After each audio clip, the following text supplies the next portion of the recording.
No, please. Shh. Welcome to Knowing Me, Knowing You. Knowing me, Alan Partridge. Knowing you, the audience. Here in the studio, or you, the listener at home, in the car, or somewhere else, but with a radio. Those of you who know me from the world of sport will know that I like having a bit of a chat with brawny men on the rugby field and having a bit of a chat with the soft, fair, waif-like, moist creatures who you find in ladies' sports. Please don't write in saying that's sexist. It's not. So, what better place to continue that chat than here on a chat show, my own show. My first guest, he's one of the world's great heavyweights, not in the boxing sense, he's 67. But intellectually speaking, he's a novelist. His new novel, The Soul of Time, weighs in at nearly 8 pounds, 950,000 words of thick, dense type, all telling a story about, well, let's get the potted version from the man of letters himself. Dip thy quill and clappeth loud for Britain's greatest living novelist, Lawrence Camley.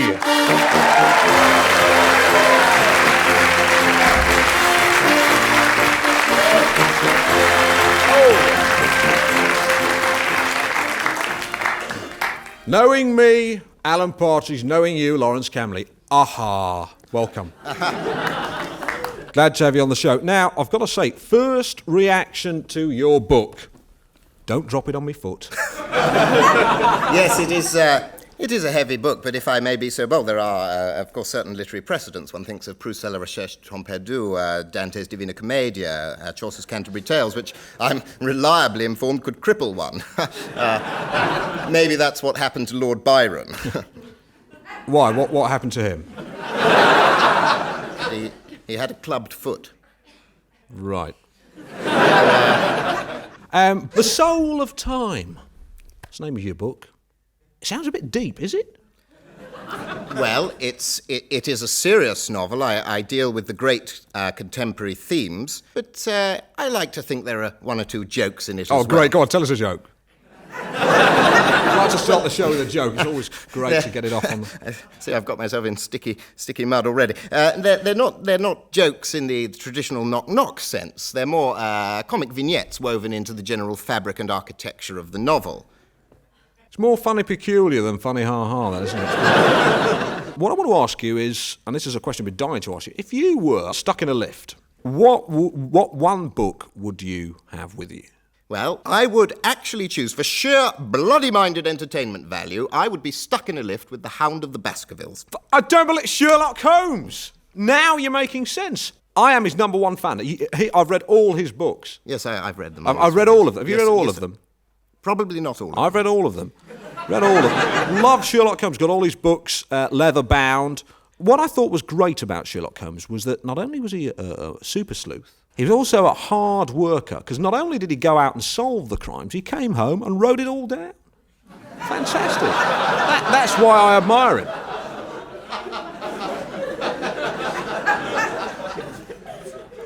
Yes. I've always thought it was a shame that Conan Doyle had to kill him off. Yeah, I think you'll find it was Moriarty that killed him.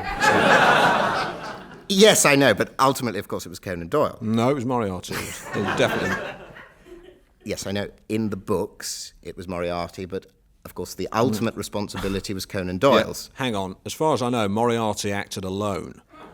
Or did he? This is interesting. You think that there was some sort of conspiracy involving this shadowy Doyle figure? All right, OK, fair enough. Who solved all the cases? Sherlock Holmes. Exactly. Yes, but the cases were fictional too. It's all make-believe. All right, who lived on Baker Street? I don't know. Moriarty? No. Did the Doyle live there? The Doyle is the Irish Parliament. The Irish Parliament? This conspiracy's getting bigger. You can't trust anyone these days. You've got the Doyle, Moriarty, the Irish Parliament. On that bombshell. No. I think we'll move on. I'm sorry, Alan. I'd like to let this go, but I really can't. Sherlock Holmes did not exist. He did. Look, if he had existed, how would he have been able to describe in intimate detail the circumstances of his own death?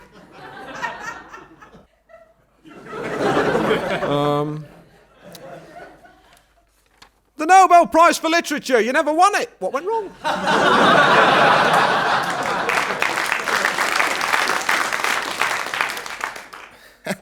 You are an extraordinary man, Mr. Partridge. I am an artist, and I don't write for prizes or acknowledgement. I write to satisfy my muse.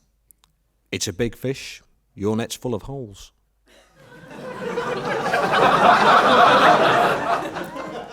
All nets are full of holes. Granted, but your holes are too big to catch the Nobel Peace Prize fish of literature. This cleverness thing, I want to get to the bottom of this. Being clever. Do you know what? I reckon that we could ask you any question and you'd know the answer. I am not a puppet. Let's just try that. I reckon if we went to the audience, got them to ask you a question, you'd know the answer. I will not take part in this ridiculous charade. He's a bit modest. I'm just going into the audience here. So, what question do you want to ask? What is the capital of Kenya? Good question. What's the capital of Kenya? Do you know the answer? I have already told you I refuse to participate in this ridiculous charade. Fair enough, but it's not the answer. What's the capital? Come on. I know the answer. You I am don't. not going He doesn't to tell know. you. I do know the answer. Know. I do know the answer. What's the answer? It's bloody Nairobi. Well done. That's really fantastic. Coogan, once more. There he is. You know, he could get a lot of work on the conference circuit doing clever stuff like that. Listen, that's all we've got time for. We've got another question about your dog here, but there's no time for that. No so, time. another big round of applause for Lawrence Camley, a clever man.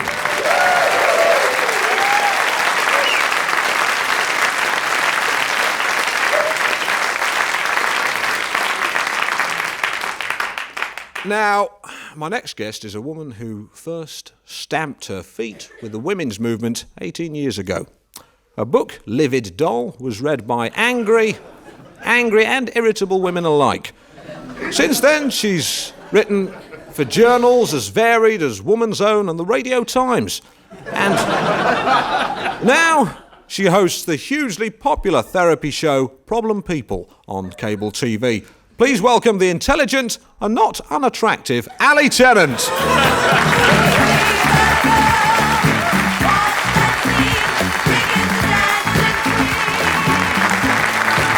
Hello, Ali. I've just come out to meet you here for the listeners. Now, listen, you've got something very special for us today, haven't you? I've actually got two very special people with me. They are Linda and Peter.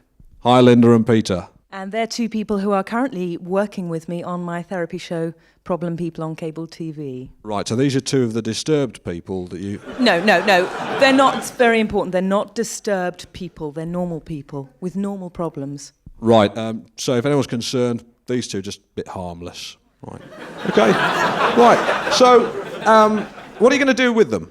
Well, I'm going to just do a brief demonstration of the kind of therapy that we work on. Good, you got your plug in there. I'll leave it in your capable hands, Ali Tennant and the two disturbed people.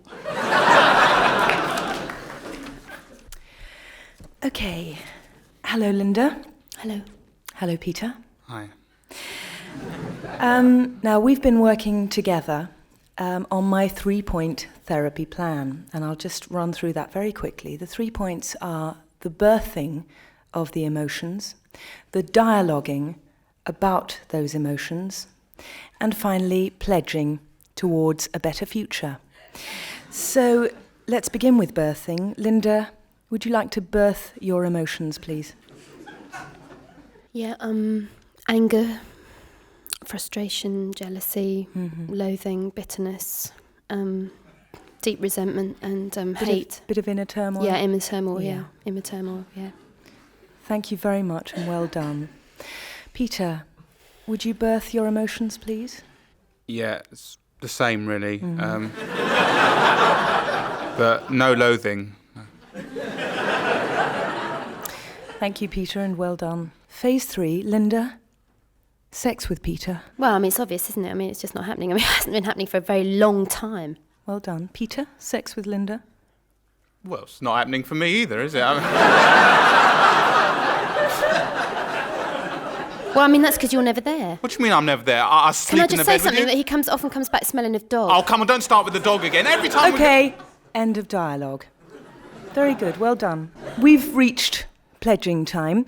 You've got about a minute. Okay. Thank you. All right, Peter, we're going to start with your pledge. I'd like you to say, in front of all these people here and all the people who are listening at home, that's about 13 million people rooting for you, okay? I want you to say, I pledge to spend more time with Linda and more time with baby Sam. Samuel. Whatever, okay? And that is my pledge.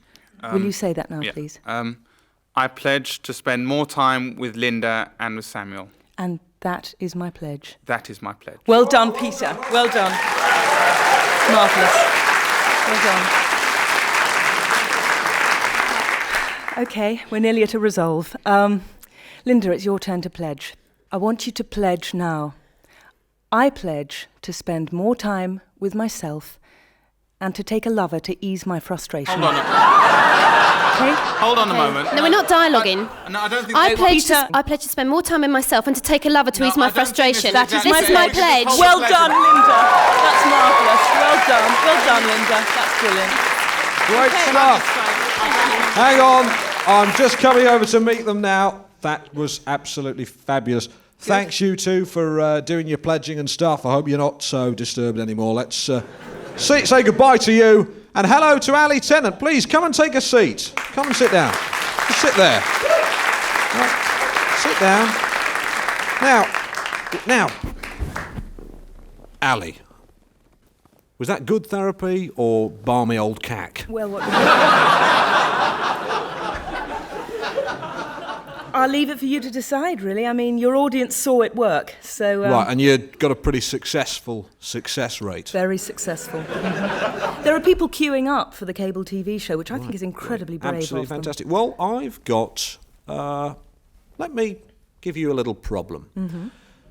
Let's say, take a hypothetical situation. You've got a bloke in his mid-30s, got a good job, maybe in the papers, maybe in the media, who knows. And he's got a problem at home with his wife. He's doing quite well. He's got a nice house, nice furniture, world of leather sofa, nice car, electric windows, power steering, Okay, yeah. central locking. Now, he thinks, he's not quite sure, but he thinks his wife's having an affair. Where's the problem? With him. Right. Frankly, he's clearly paying too much attention to his material possessions. I mean, God help us, his world of leather sofa even. Well, they're actually quite comfortable sofas. Well, whatever. But you see the point, and Yes, the point you were just an obviously trying to make. And I don't blame her. I really don't blame her. You say it's all his fault, but let's try and paint the picture more clearly. Let's say she never talks to him. She's always going out to fitness twice a day, every day. Right. Why does she do it? Well, in the dialoguing phase, what we do is we'd explore why she's going out quite that frequently. And as you saw there, we give equal weight to each partner. So what would happen is that she would say, I resent you spending all your time waxing your car, whatever. Yeah. He'd say, I resent you going out to fitness Fair 3 enough, times a but day. if this man's in the media, his car's got to look good. If he's got a... Yeah, well, I mean, the car is obviously just an example. Yeah, but I mean, if the car was maroon, say, that looks terrible when it's dirty. Well, yeah, but I mean, we're sort of... As an We're example. getting off the point Yeah, a it's bit, just an example. Alan. I mean, that really is the basic point. We need to just air those problems, as we Right. did there. Now, tell me about sex. I mean, Well, of course, 99% of the problems that I deal with are sexually related. Clearly, that's the case, even if they don't appear to be on the surface. so sort it out downstairs, then sort it out upstairs. That's the kind of... It's a crystalliser. That's a way of putting it, yeah. Right, fine. Right. If the woman in question is frequently denying sex, then clearly there's an emotion behind that, and that emotion is anger. And clearly there's an emotion coming from the man, and that emotion is fear of castration. No, it's not. Well, It's not that. No. no, that's a very, again, it's an extreme way of putting it. But it's basically impotence, fear of castration. No, it's not. Now, let's move on. You've said your stuff. You've got a leaflet, got the helpline, pens, all that. Now, I'd say I'm normal. Me, Alan Partridge, normal. Good. You, Ali Tennant, bit strange.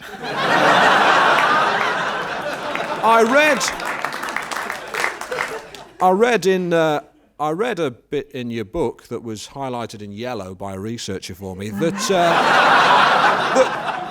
you're quite into female orgasms. You like them, don't you? Well, don't you? Yes. But I mean, I'm quite curious as a man.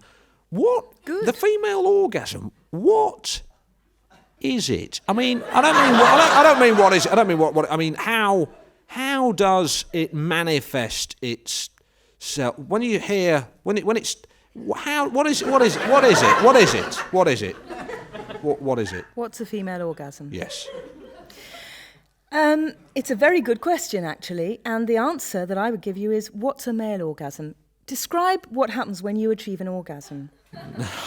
No, I'm serious, no, honestly, I don't think so. really. No. Because it's very important. Just Well- describe the process. No. Okay, No, well, there's no comparison, it's okay, just let's a leave it hatchet there. there. It's Andy, the over. spreader. Leave it. A He great lady distributes- or a mad old trout? You decide. Ali Harris. Ali Tennant. Ali Tennant.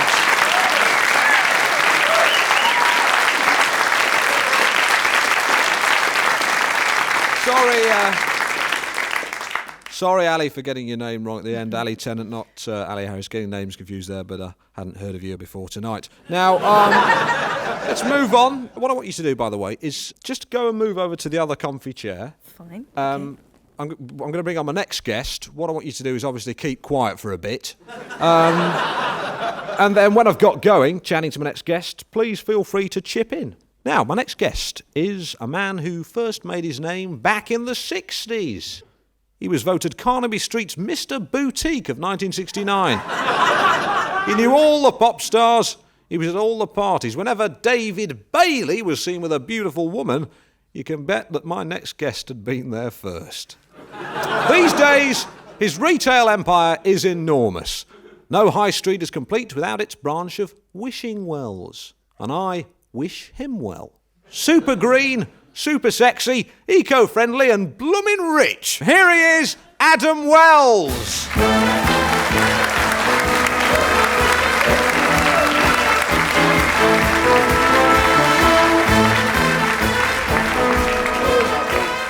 The end of his mic's come off there.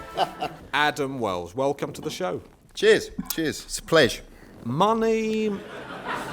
Must be funny in a rich man's world. You're here to launch your new drink, your new vegetable drink. Vegina. That's Vegina. right. It's made from vegetable. It's a fizzy vegetable drink. A fizzy vegetable drink in an edible can. That's fantastic. It's Now, going to be in the shops from next week. Go out, kids, and buy millions. all right. Buy them in buckets. Right. Now, back in the 60s, Yeah. that's when it all happened. Everyone was partying all night long, all day long. Wasn't it a great time? What was it all about, the 60s? It was great. Well, Those parties. Ali and I knew each other then, of you? course. Oh, very well, yeah. We didn't notice you at any of the parties, Alan. No, well, my 60s were in Norwich, really. We kind of called it naughty Norwich, you know. We had a great time, just partying all day long, all night long. I remember during one summer, hot summer, for about 3 weeks, just had barbecues non-stop all the day long. Amazing. Sounds incredible. Crazy. It sounds fabulous. Yeah. Suppose you were having orgies, were you? I was actually, yeah. Well, I mean, we all were. I mean, It was Did you go the to- thing to do. You went to an orgy? I went to many, yes. What, how, they were mixed. how did you start? How did you have an orgy then? What did you do? It's fairly self-explanatory, I think. Come on, it was 25 years ago. I can't remember the You must be actual able to mechanics, try and remember. blow by Try and blow. remember. I can't remember. Try and remember. Did you ever see did you ever see two girls kissing? Yeah, all the time. It was very free and easy. Did you ever kiss a bloke? No. Well, anyway, before you made your name with your veggie shoes, you had a hit with your first wife, Eve. Yeah. Adam and Eve with that novelty hit. Yeah, I don't... Remember what it was called? Oh, yeah. The Smiling Bicycle of Amsterdam. The Smiling Bicycle of Amsterdam. Well, we've got a bit of a surprise for you because we're going to play that record that reached number Don't embarrass 23 me. in the charts. Oh, no. 24 years ago. Let's hear it. I haven't heard it for years. Listen to this.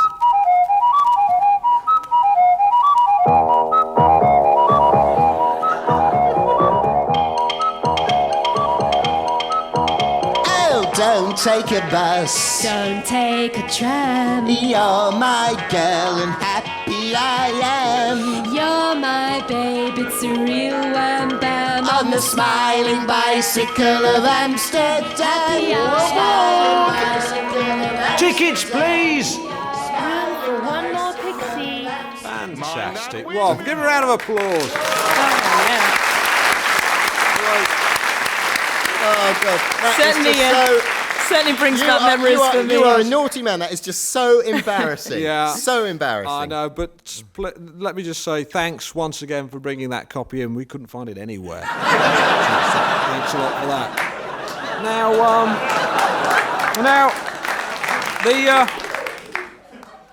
That was then. This is now. Is it? Now, yes. Shh. Now, Wishing Wells. There's a Wishing Well on every street. Adam Wells shop, Wishing Wells. Nice link with your name there. On every street. What's the concept behind it? Because it's a very different from normal shops, isn't it? It's very That's sort right. of different. It is very different. I invented the slogan for Wishing Wells back in 71. At the time, I had a boutique on the King's Road called Flair. And in 71, I thought, now I'm going to branch out. And I came up with the slogan, which was, no tree has died, no child has cried, to make the product that you have buyed. And that slogan, that ethos still holds true today. The whole thing about the shop was that we wanted to sell cheap ethnic clobber to the masses, but made in Britain. Very important, right. So they can buy it and not feel guilty. That's right. I don't go in there so often. I'm more a kind of Argos Ward of Leather man myself. Now, You like sitting on a dead cow at home, do you? as long as they've cut the head off. That'd get in the way, be flopping about. Yeah. Now, I'll tell you what else I bought. I bought one of those African masks. Oh, they're terrific. It was quite it was last Halloween. I had a bit of a joke with it, so you'll like this, Ali. My son and daughter had come home late. They'd been out clubbing with their friends, and Denise and Fernando came in. And, they walked into the living room with their friends. I think they wanted to watch a video or something. And I hid behind the curtains with the African mask on. No. And when they came in and turned the light, I jumped out and said, "Hooga booga looga, I'm a big cannibal. I'm going to boil you in a pot and eat you." I bet they love that. No, they found it very offensive. Said it was racist. Said it was racist. Yeah, well, that's the Looney Tune left. You know, you've hit on my Achilles bugbear there. Yes. You're very different, aren't you? I am different. Did you study at university or? You should know, that I was educated at the University of of Life. Yeah. So was I. And that's the best place. And I graduated with flying honours. So I'm did the warden of that university. I'm the rector. I'm the dean. Well, I'm there as well. Ali, were you there? I feel terribly left out, actually. Now I was at Keele, but I think I'm probably doing a postgraduate course. What are O-levels? They're just bits of toilet paper. What are A-levels? They're just bits of luxury toilet that's the paper. point. Well, I mean, I agree with you in a way there. I mean, I've got O-levels and a couple of A-levels, but, maybe they're just bits of paper that you have framed in your office on either side of the... I've got 6 O-levels, got 4 Bs and 2 Cs, and got 7 because I got a D in French, but I retook that and got a B, so that's 7. And got 2 A-levels. I took French and art and general studies, but I dropped French because it was too much. Right. But I ended up with a C in art and B in general studies, which of course quite pleased about. Right. Yeah. Thanks for letting us know that, Alan. Let's give him a round of applause there. Okay, all right. Sorry. No, we'll cut. No, I'm sorry. I was out of order. I know. It's your show. You're the boss. No, that's all right. You can say that. It's just impressive. Shh. Your new drink, Vegina. The advert's been banned. The new vegetable drink, Vegina, yes, there has been problems with the Advertising Standards Authority. Again, loony, toony left, students, feminist women, whatever, whoever they are, God knows. Right. But these people really just get on my breasts. I mean, they are just... Let's see what the fuss is about. Let's hear the advert, and then this is the banned advert that you won't be hearing for the Vegina my drink. show. Shh. Vegina, Carlos Dawson, 42. Vegina, Heart attack. Vegina, Mary Armstrong, 33. Vegina, Knocked down by a car. Vegina, Jerry Davis, 62. Vegina, Kidney disease. Vegina, Paula Wills, 5. Vegina, Never found. Vegina, Maureen Hadley, 87. Vegina, Battered. Vegina, for life. Not death. Now, what is the problem? That's terrible. It's a disgrace. The DTI are investigating you at the moment. Might as well mention that. No, why not? Why not chuck that in? Your sweatshops in Thailand. They are not sweatshops. They are not sweatshops. They Well, are factories. Factories with 11-year-old boys working 18-hour days. Hold on. Let's just get something very, very, very clear here. All right. In Thailand, an 11-year-old boy is considered in their culture to be a man. So when I employ an 11-year-old boy, he is in fact a man. I am employing 11-year-old men. Well, that's not the way Amnesty sees it, clearly. I mean, the Amnesty report was absolutely clear. Well, who are cut on this. Amnesty? No, there is a good point here, actually. Who is Amnesty? I'll tell you who Amnesty is. Amnesty is 5 bearded, bitter hippies. Well, that's great coming from you, isn't it? Because when I first met you, you were a bearded hippie. Yeah, you may but not have, I was never bitter. Yes, you were. I was not You're bitter. You're bitter now. Maybe after I met you, I was bitter. Okay, let's not get personal. I mean, this is not hostility here. But we didn't call you Miss Lemon for nothing, you know. Listen, let's just... Whoa! Let's cool it down now. We'll have Amnesty on next week with Ken Dodd, hopefully. Thailand. A bit more relaxed, the culture there, isn't it? They don't mind 11-year-old boys, that kind of thing. Hold on, what are you saying? Just that, you know... No, you're always flannelling about. All right. What are you saying? All right, I'll tell you what I'm saying. Yes, what are you saying? I, Alan Partridge... Yes, I know I'm who you saying are. to you... Adam Wells, you, in the 60s, you were a big shot. You went to loads of orgies with men and women at them. Yes, and you're jealous because you weren't there. I was at loads of barbecues. You were all over the place, seeing women here, women there, and dabbling all over the world. How many women have you had, Alan? That's irrelevant. You've had one. Yes. So You've what? had The point is, one. and I've got 2 strapping children to show for it, and you haven't borne any children, have you? What am I saying? You have been spreading your seed but reaping no harvest. What's that supposed to mean? You're firing blanks. You are infertile. Oh, no, you can't. God's sakes. You can't And just on sit that here on a bombshell, You can't just on sit that here on a bombshell, it's time to say that's all from the show this week. Me, Alan Partridge. Thanks to my guests, Lawrence Camley, Ali Tennant, Adam Wells, the writers and researchers, Steve Coogan, Patrick Marber, Rebecca Front, Doon McKeegan, David Schneider, and of course produced by Armando Iannucci. Thanks very much and good night. Well done. Great. Great. All right. knowing me, knowing you. There is nothing we can do. Knowing me, knowing you. Aha!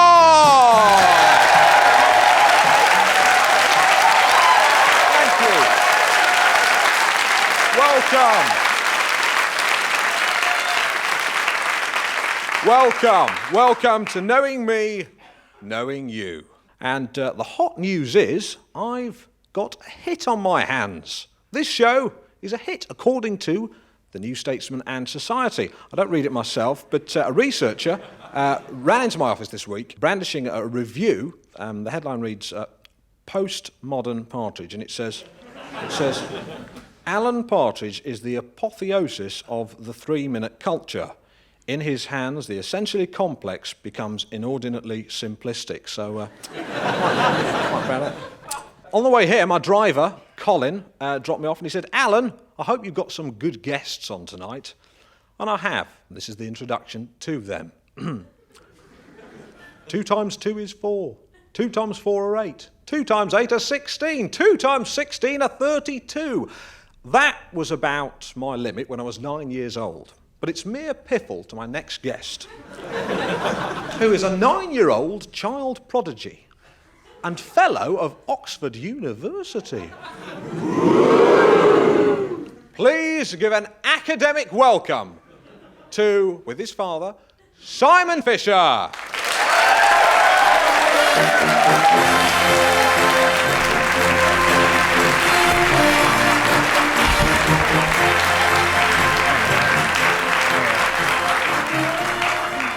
Welcome to knowing me, Alan Partridge, knowing you, John Fisher, aha. And you, Simon Fisher, aha. Not so loud into the microphone there. Now, Simon, you are a fellow of Oxford University and you're a child prodigy. As a child genius, what do you do? What do you actually do in the day? Well, I don't exactly do. I am. I see each day as a sort of gift that is to be unwrapped, which I do in my own unique way. And of course, you are very unique. One cannot have gradations of uniqueness when either is or is not unique. Right. Well, no, you're right. I mean, you couldn't be more right. Well, one is either right or not. Well, no, you are. You're right, and so am I. Now, John Fisher, yes. Or Simon's dad, as you're more commonly known. Simon is obviously a lot of fun. Yeah. I can see that with his little quips. But when did you first realise that Simon was abnormal? Gifted, you mean? Really? Abnormally gifted. Well, it's when Simon was about 14 months old. I remember looking at him there in his cot, and I said to him, who does Daddy love, Simon? Who? And guess what Simon said? What? Whom does Daddy love? Whom? He picked up on my grammatical error with his very first word, and that's when I knew he was going to be something special. Yeah, my son Fernando wasn't quite as original as that. He said Daddy, which somehow I prefer. Of course, he was calling me father soon afterwards. Not Daddy. Well, Daddy's a vulgarisation. Oh, yeah. Oh, he says yeah. Yeah.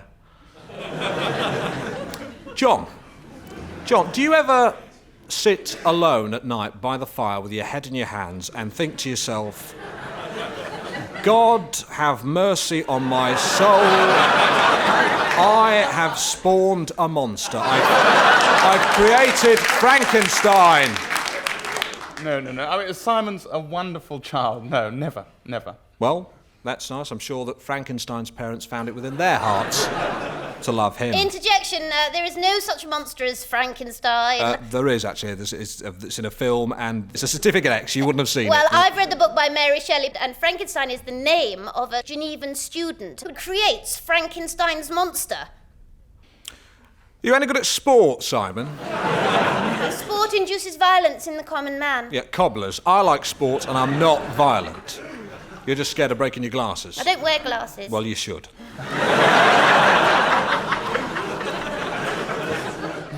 I like sport. In fact, I represented my school at the London School Swimming Championships when I was 15. Your bronze medal will probably come in a bit handy, because, if Simon fell into a canal, you could dive in and save him. Yes, I certainly I wouldn't could. be so stupid as to fall in. No, but you might get pushed in. Why don't you just say what you mean, Mr. Partridge, is that you think that I deserve to be pushed in a canal. So if you think I do, then who do you think should push me in? Who? Whom? No, in this context, whom, which is the accusative dative, is not applicable. Is he right? Yes, he's right. Why don't you just say what you mean, which is that you would like to push me into a canal, Mr. Partridge? All right then. I, Alan Partridge, would like to push you, Simon Fisher, into a very deep, disused canal. There, it's not so difficult, is it? No. In fact, I feel a lot better. Thank you. Thank you very much. You're very honest. Aye, sir, to be honest, as this world goes, is to be one man picked out of 10,000. That's very it's worthy of Shakespeare, that. Very good. It is Shakespeare. Well, it's better than that. It's worthy of the great bard. Have you ever seen Hamlet? Simon, Yes, don't yes. touch, please. I saw it with Alan Rickman. Who did you see it with? My wife, Carol. No. Who was playing the lead? Hamlet. Oh, yes, the great actor Burt Hamlet. Simon, no, which come on, actor that's was playing the enough lead? Yes? Bernard Cribbins. Well, I don't know. It was a long time ago. It was before you were born. You wouldn't remember it. Have you seen Citizen Kane? Yes, I've watched every episode. Power to the people. Yeah. Have you seen Beauty and the Beast? Yes. John Cocteau's? No. Have you read Metamorphosis? Yes. Who's it by? No, I haven't read it. Have you read any Dickens? No. Do you go to the bank? No. Can you No. play chess? No. Do you know any Russian? No. What about you? Ask You. me anything. Right. You. Have you got any pubic hair? No, I haven't because I'm 9. No, I'm 37 and I've got plenty. All right?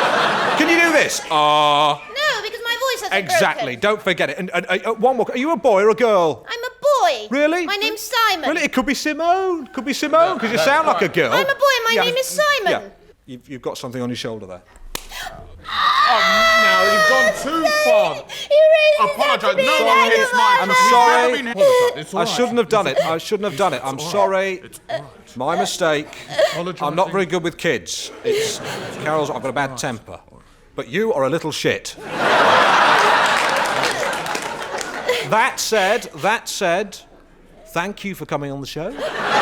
Ladies and gentlemen, the Fishers.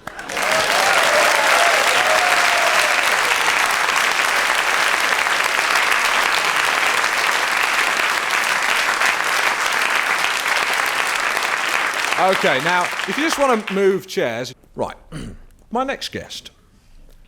Look into my eyes. You are feeling very sleepy. If my soothing voice is soothing enough, it should be sending you listeners at home to sleep. Are you asleep? Well, wake up, because I, Alan Partridge, am not a hypnotist. But my next guest is. I'm told she's going to hypnotise me. I might end up like one of those zombies from The Living Dead. Of course, my arms won't be dropping off. She hails from across the Great Lake. Good old Uncle US of Stateside. She's as American as chocolate chip biscuits. And Mum's apple tart. But that's where comparisons with a tart must end. Lest I come to a sticky end. Ladies and gentlemen, she's not a tart. She's a lady hypnotist with a set of pins that'll hypnotise any bloke. The big question is, what's the name of her game? Please welcome Janie Katz.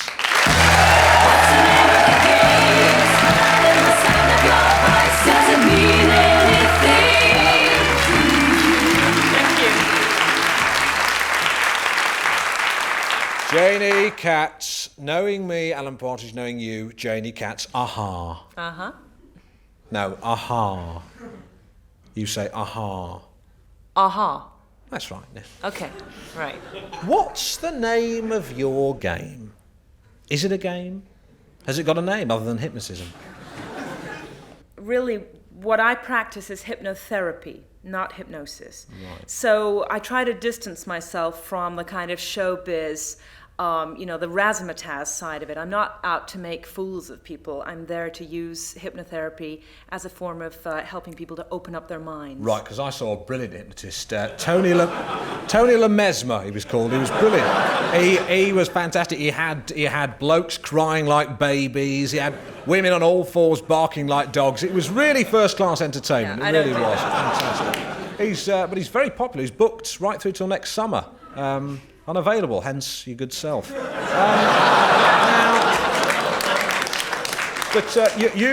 you were in London promoting your new book. That's right, yes. Well, I actually know New York quite well. Oh, you do? I popped over there, and I really did get into, as Billy Joel put it, I really did get into a New York state of mind.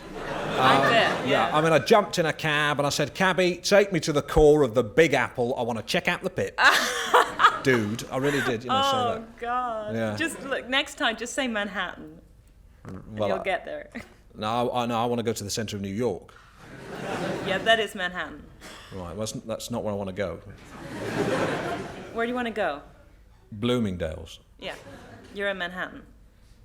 Right, okay, I'm in Manhattan. What do I do now? You get in the cab, and you say to the driver, "Take me to Manhattan, to Bloomingdale's." Okay, I'm outside Bloomingdale's. What next? What do I do now? What do you mean? You've hypnotised me. No, I haven't. Oh, No. I see. I'm sorry. You'll know, Alan. I thought you just sort of slid into it. No, It's just that you were staring at me. I'm sorry. No, I just find you fascinating. What? In what way? Clinically. Really? My pleasure.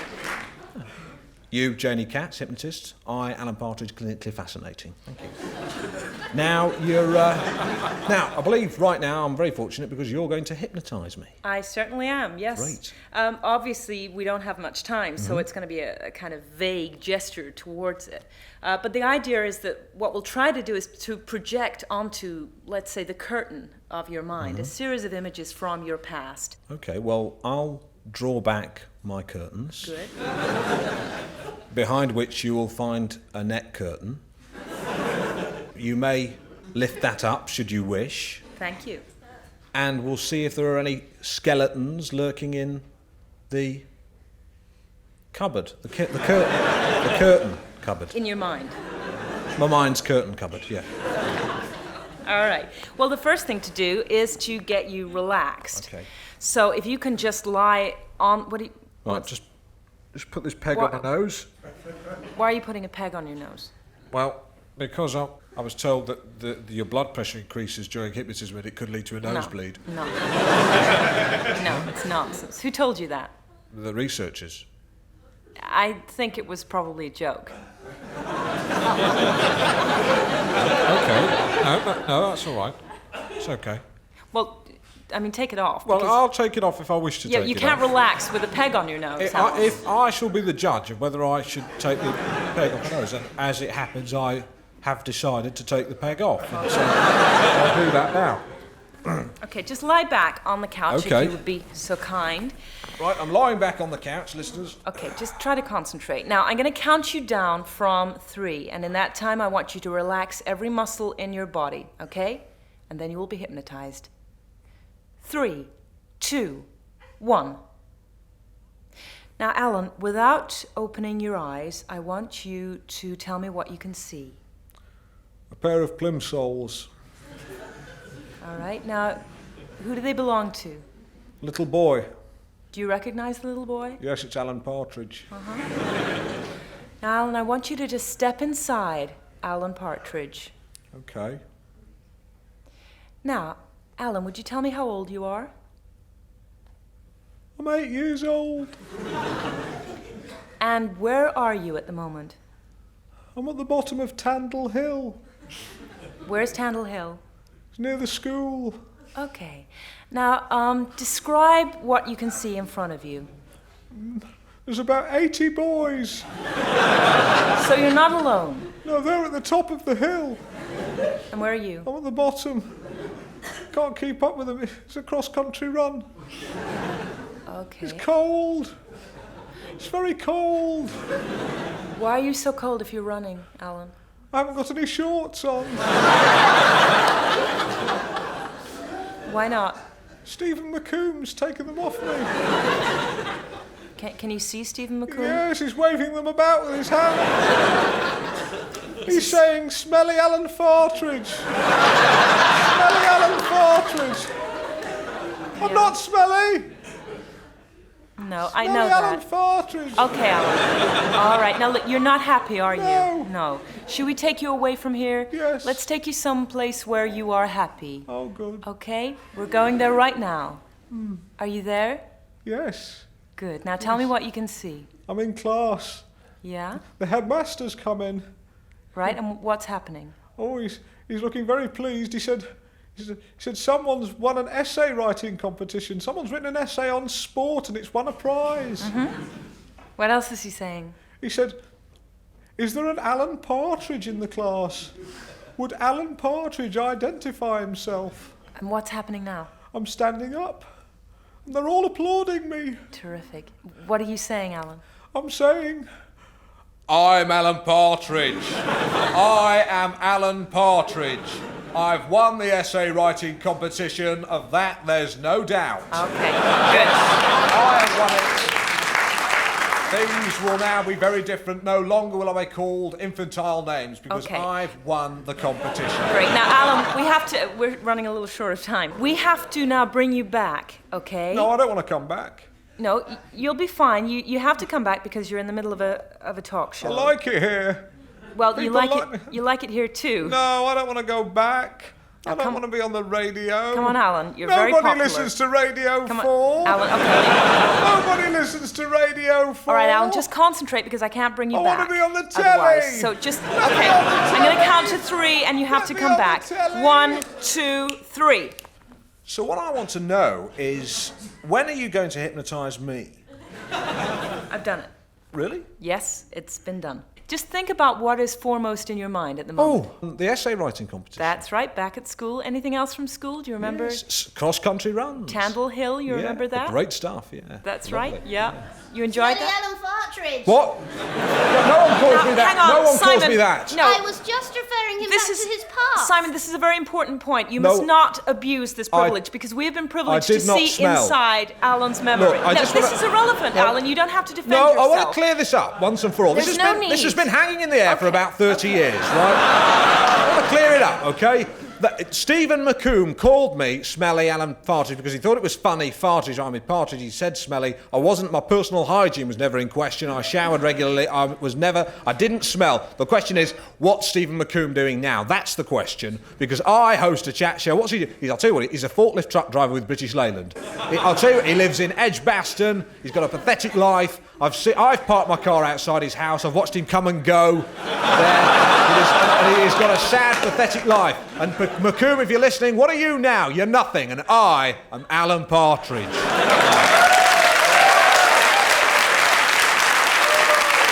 Anyway, thank you. Thank you. Now, that sort of about wraps it up. Now, your book's available in the shops this Christmas. It's not a very good advert for my book. I assure you it does not make you this aggressive. Okay, well... yeah, it's called The Future is Behind You, and it is, in fact, a therapeutic study. Okay, one for the Christmas stocking. Hypnotise your friends. No, it's not a show. It's not a party trick. Well, okay, in that case, a very serious book. Slap it on top of Stephen Hawking's book on your coffee table and impress your friends. Ladies and gentlemen, Janie Katz.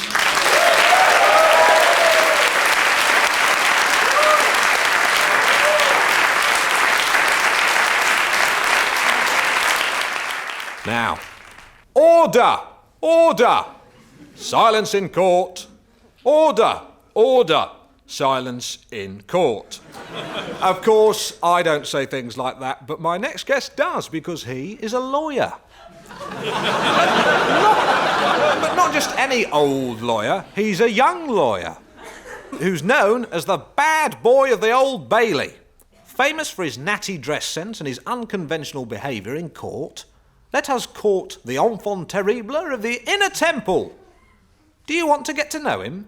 Yes. Voulez-vous? OK. Voulez-vous, Nick Ford?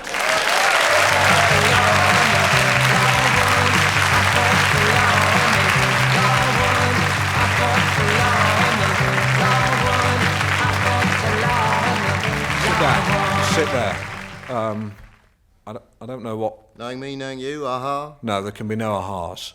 There's been a dreadful error here. You were supposed to come on to Voulez-Vous by ABBA. I don't know what that was. Well, I always come on in court till I fought the law by the clash. Because I'm a lawyer, you know, it's kind of cool. Yeah, but how did it get on here? Well, I just asked the sound guy to play it, you know, I thought it'd be cool. And he just said he'd do it. He didn't say he had to go to anyone else to ask permission. No, I just said, slap this on, mate. He said, yeah, cool. No, well, it's not your fault. I'm not saying it is. No, it's not your job that's on the line. Let's just start again, right? With the music. I'll do it. Voulez-vous, aha, take it now or leave, aha, now it's all we gain, aha, nothing promised, no regrets, da-ba-da-ba-da-ba, ba-ba-da-ba, voulez-vous, aha, Nick Ford. Welcome to Knowing You, aha. I understand the way you work Yes, now. right. Now we've got a rapport. Indeed. Now, you are Right. a very different kind of lawyer. That's right. Yeah. What I say is like, you know, like the law is an ass and I kick it. Very good, very clever. Yeah. Now, you've done all sorts of things in court. You once abseiled into court. You once did a partial strip. That's right. And you once simulated a heart attack. Yeah. The one that was in the press recently is the robber, the man who robbed the... Mickey Hall. Basically what happened was he'd robbed a building society and I felt that there were mitigating circumstances. And so when it came to the summing up, I kind of went in there with all the jewellery on, all the gear, and a baseball cap with justice written on it. Very and I just got them to dim all the lights, one centre spot on me. And I went, ladies and gents of the jury, everybody in the court, hear me one and all. I'm here to plead the case of a guy called Mickey Hall. When he went into the Woolwich on that fateful day, he was an innocent man. He didn't blow no one away. Yeah, he pulled a gun, but the gun was fake. On that piece of evidence at stake, my claim, society's to blame. Look at his face. I rest my case. Very good. I rest my case. Right. I rest my case. Right. Said it 3 times, and then I just very, very slowly, very dramatically walked backwards into my seat, sat down. The atmosphere was electric. Could have heard a pin drop, man. Amazing. What happened? He got 5 years. Well, good for you. Right, well, he won't be doing that again in a hurry, would he? I was defending him, Alan. I lost the case. It puzzles me about the law. How can you defend a man who, let's say, has been arrested for murder? Well, because he may be innocent. Well, with the greatest respect, the police are hardly likely to arrest him if he's innocent, are they? With slightly less respect, haven't you heard of wrongful arrest? No. Guildford 4, Birmingham 6. Well, yes, but that's different. I mean, now they are innocent. But be very careful, Alan. You're on air. No, I think we should go into No, this. if I It's was your interesting. lawyer, I would advise you very strongly now to shut your mouth. Why? These people will sue and put an injunction on your show, and you'll never broadcast again. Where did you get your shirt from? It's, my friend Domo made it. Not so much a shirt, more a sort of... It's a blouse. I think that's the word you're blushingly groping for. Blushing. Yeah, it's a Blush. big girl's blouse, kind of Errol Flynn. Look, if you don't like it, you can be honest. This is my whole philosophy. This is what I'm saying, gang. It's like, you know, if there was more honesty and less repression in our society, there'd be less crimes. That's the whole point. All right, I'll be honest. Be honest. I'll be honest. You are a homosexual. Bisexual.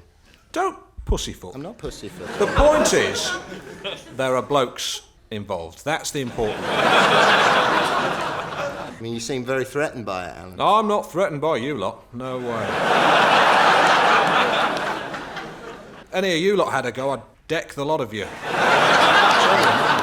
Oh, tough guy.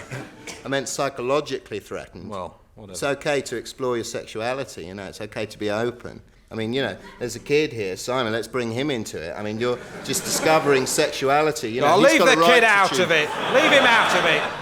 Well, maybe you should have left him out Just of cover it his before. ears. Yeah, well, his ear is still bright red from where you hit it, Alan. That was... By the way, Mr. Fisher, if you're seeking legal advice on this, if you want to... I don't need any advice from your sort. welcome to Homophobics Anonymous.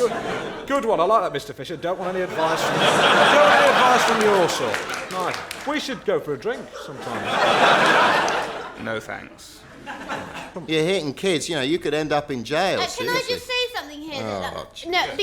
Please.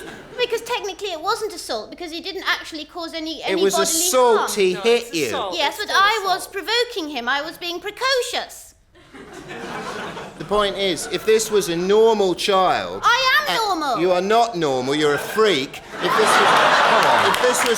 If this was a normal child with a normal father, they would sue you immediately. You should be careful. I don't think you'd like it in prison, all those men. Listen, what are you insinuating? What are you saying? Are you saying that I, Alan Partridge, would end up in prison and maybe, get friendly with some bloke? Who knows, and Alan? Maybe I'd be in the shower with him and maybe we'd just start wrestling and mucking about and then he'd probably start soaping my back down and then, we'd kiss each other tenderly. Is that what you're saying? Because that is untrue. It's all in your imagination, Alan. Well, if you're insinuating that's what I secretly want... No further questions, Your Honour. No further questions. Well, my researcher said you can get him on this question. He says I very much doubt. Well, I'll read it out. Why does he affect a Cockney accent when he went to Harrow, which is a public school? So, my question to you is, why do you affect a Cockney accent when you went to Harrow, which is a public school? I think that I wouldn't say it's affected. I think that, No further questions, Your Honour. Ha ha, yes. Can I just say something here? Yes, go ahead. Because I think we're all here as fine-minded people, and we're sort of wallowing about in a mire when all the beautiful things we could be talking about and music and art, and we're on this tawdry show. It's not a tawdry show. It is a tawdry And show. Is it? And Mr. Ford is debasing our beautiful language. Oh, and shut we have up. a two-bit Look, can we just please... hot-flushing psychotherapist. Can we Can hang you on? say Order! You get a life. Yeah, Order! get a life. Get a life. She thinks that we need to go and have our heads examined. Yes, Well, if you think we need therapy, then to who should we go? To who? Hang on a second. Surely that should be to whom? Yeah, he's right. In this To context, whom? it is to whom. No idea. You're wrong! To whom? Should be to Whom?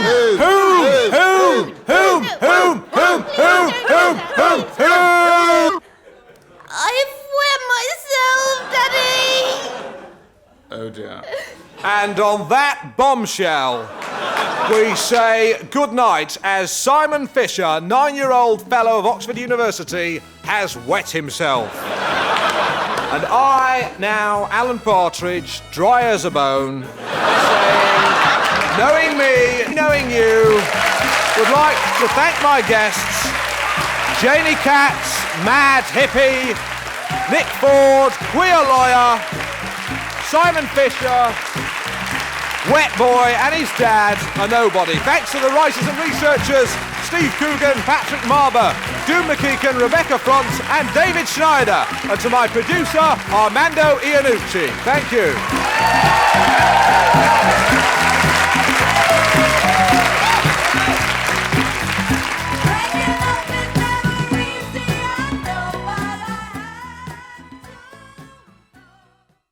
Knowing me, knowing you, there is nothing we can do. Knowing me, knowing you. Aha!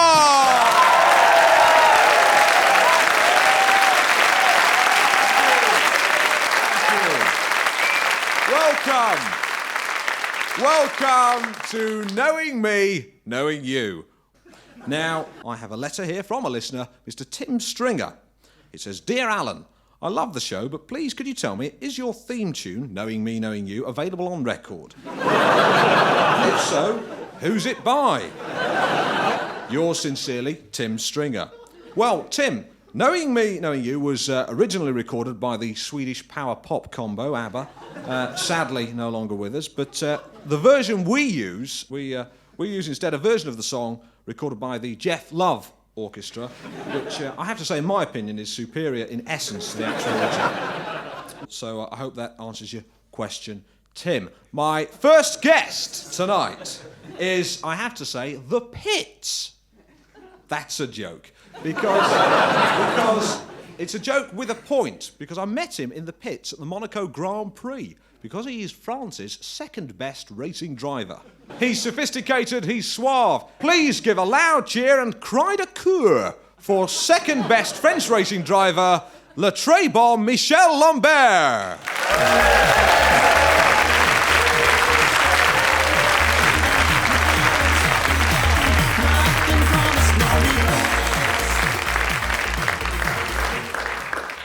Knowing me, knowing you, aha. Aha. Aha. Or should I say, je sais moi, Alan Partridge, je sais toi, Michel Lambert. Oh.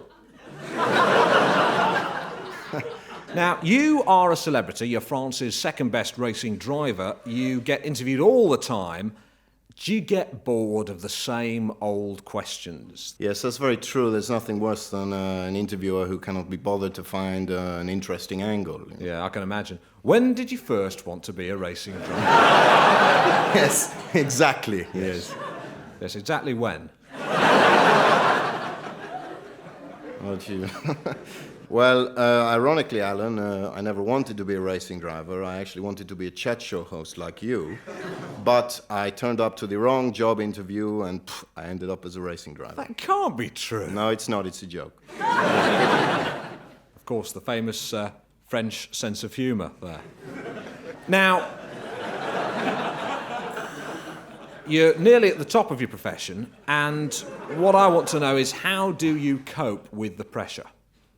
I take a lot of drugs. Yeah. Michel, in this country, drugs are frowned upon, so better not to mention them. I was joking, Alan. Right. If you joke in future, could you wink at me or something? So let me know. Okay. They won't notice, it's radio. Fine, okay.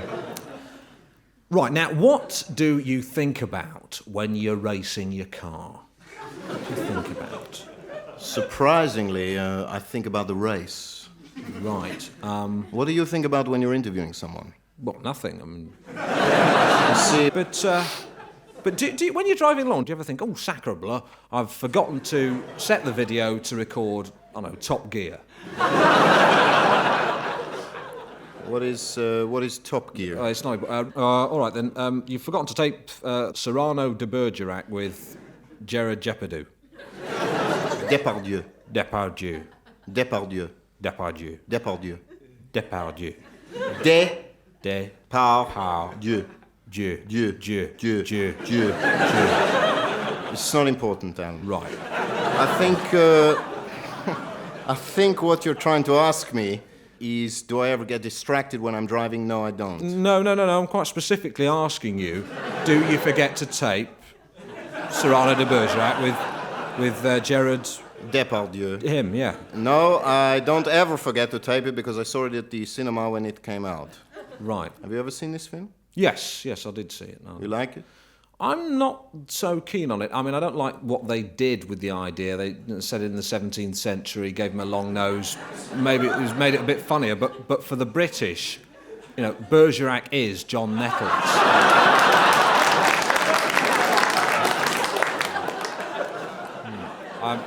I thought you ruined it, really.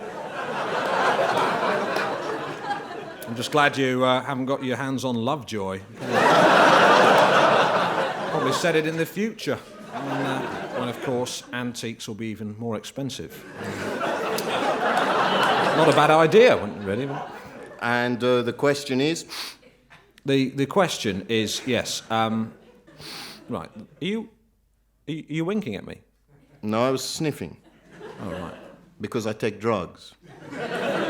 Do you really? No, I was winking. See, I managed to sniff and wink at the same time. It's a French trick. Very clever. Now, well... I don't mean to be rude, but I think we're wasting our time here. Well, I'll be the judge of that. If we're wasting anyone's time, which I concede we may be, then it's the listeners. Yes, but at least the listeners have the opportunity to turn their radios off. No, wrong again. You see, a recent survey reveals most of my listeners are infirm. Or... But Alan, they could at least bash the radio with their walking sticks. No, you know, they can escape. A lot of hospitals have it piped in. They have no control. I've got a list of questions as long as a channel tunnel here, and I'll... Well, just get through them. Okay, now, right. What's your favourite colour car? Have another go, Alan. Right. Okay, fair enough. What's your favourite haute cuisine? Hot food?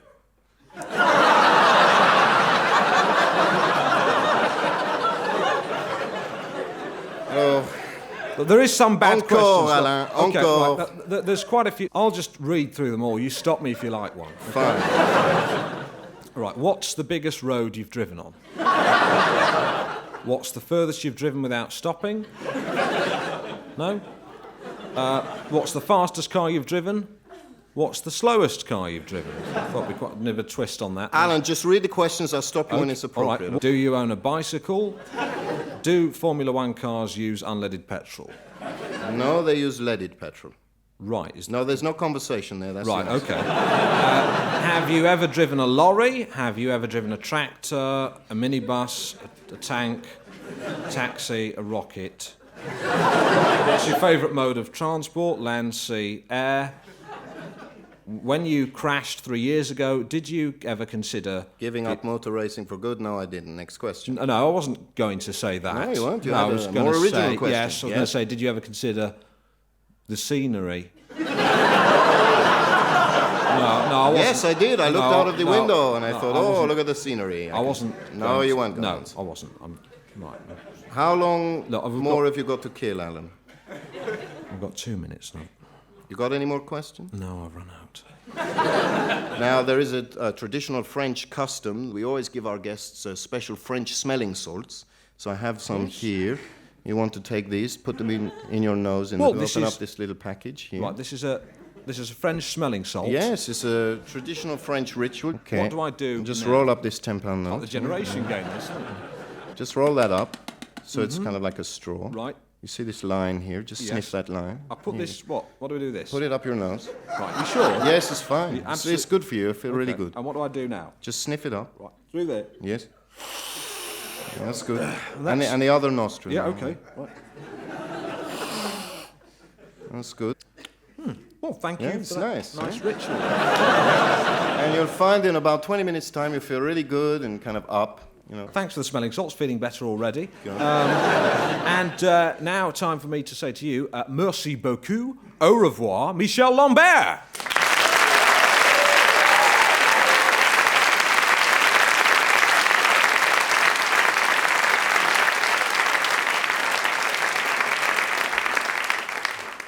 Great, what a nice man. Now, my next guest is a woman who is always popping up and popping out, if you've seen her chest. She's a friend of the stars and has a story for everyone. If British industry had half her energy, we wouldn't be in a recession. I'm exaggerating, of course. But please give a round of applause as hopefully I get a kiss and a cuddle from Shirley D.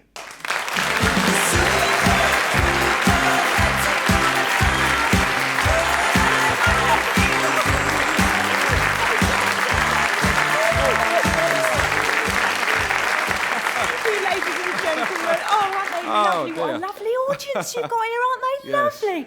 Oh, I'm so proud to be here, Alan. You are Right. so lovely. Isn't he gorgeous, girls? Don't you really put on a bit of weight, though, since I last Just a saw bit. you, haven't you? Yeah. Sorry, Okay, darling, right. what do you want to ask Whoa, me? Now, right. Knowing me... You have to shut me up because I will just all carry right. on, Knowing me, Alan Partridge, knowing you, Shirley D. Aha. Aha! Right, Oh, I great. just love it. It's Yeah. such a brilliant catchphrase. This is Now- a wonderful programme, Yeah. darling, because Right. it is Yeah. just wonderful, All right, come on, really. come on. Ooh. Sorry, Come on. darling, I'm going Yeah, on it's again, aren't I? Getting a bit tiresome. Yeah. Oh, shut Now, up. it's all I'm right, it's all terrible. right. Now, Dear. let me ask you a I'll wear question. myself out. Yes, darling. Now, you can't half talk. I know. I'm terrible. I mean, you should have known that. You should have been forewarned because you see me in hospitality with that French geezer who's Yes. also a bit of a looker, isn't he, girls? Like, oh, I might a bit of that one. But, I mean, you saw me. I was nattering away. He understood your Cockney accent then. No, we was talking in French, darling. Yeah, we'd having a Really? right old natter. Marvellous. Tu he is. parles français? Ooh, yeah, I do a bit. So do you, by the sound of it. Oui, oui, un peu. Oh, oui, oui, Oui. bien sûr, évidemment, je parle français. Je passe souvent mes vacances en France. Très bien. Mais bien sûr, un homme sophistiqué comme toi, Alain, tu connaîtrais la France super bien. Oui, oui, très bien. Oh, yeah. No, you got to watch me, though, All right. seriously, Alan, because I will take over. I mean, I really will. In a couple of weeks' time, this will be knowing you, knowing me with Shirley D, you know. I won't stop. No, that's not going to happen. Now, you... Let's not beat about the bush. You are 52. I'm nearly 53, darling. Yeah. But you've still got an eye for the fellas. I certainly have, not just an eye and all. And presumably now, of course, the added bonus of not having to worry about getting pregnant.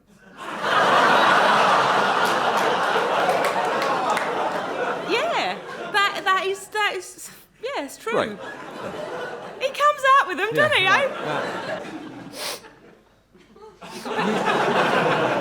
You're coming down with a bit of a cold, darling. Yeah, it's all right. I took some smelling salts before. Now, the thing about you is you're very difficult to categorise. So? Because on 1 minute you'll be on Celebrity Squares, and the next day you're on Give Us a Clue. That's right. Do you see what I mean? That is my favourite, actually. And then suddenly you'll turn up on Blankety Blank. So now, the great thing at the moment is that they are making a film Yeah. About me, darling. about you, I set in the know. 60s. Yeah. It's called Our Shirley. I know, I'm ever so proud. It's about all the people you knew. That's and right. It's about the East End all in the those- 60s, in the yeah. 60s, right. And I'm in the film, but I'm not playing myself. No, in it, which is Helena even more Bonham interesting. Carter is playing you. Yes, the young me, yeah. Which I thought was ever so weird when I heard about it. Yeah, she wanted to get away from playing the sort of flowery types and Yeah. play someone a bit rougher.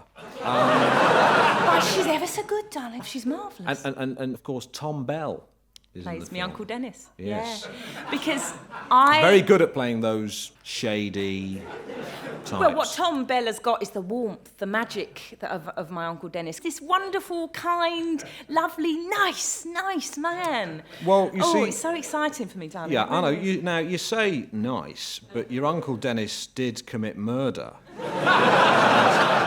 Served his sentence. Yes, he did. I mean, he was in with a dodgy crowd. It was the East End, you know. Right, to me, okay. it was well, lovely. well, with that in mind, I have here a pathologist's report. Come on, darling. I mean, well, he has been tried. He served his time. I know. It's a 40-page report. It's condensed into this paragraph here, and it's by Home Office pathologist, and it says, Mickey Rowlands, the victim.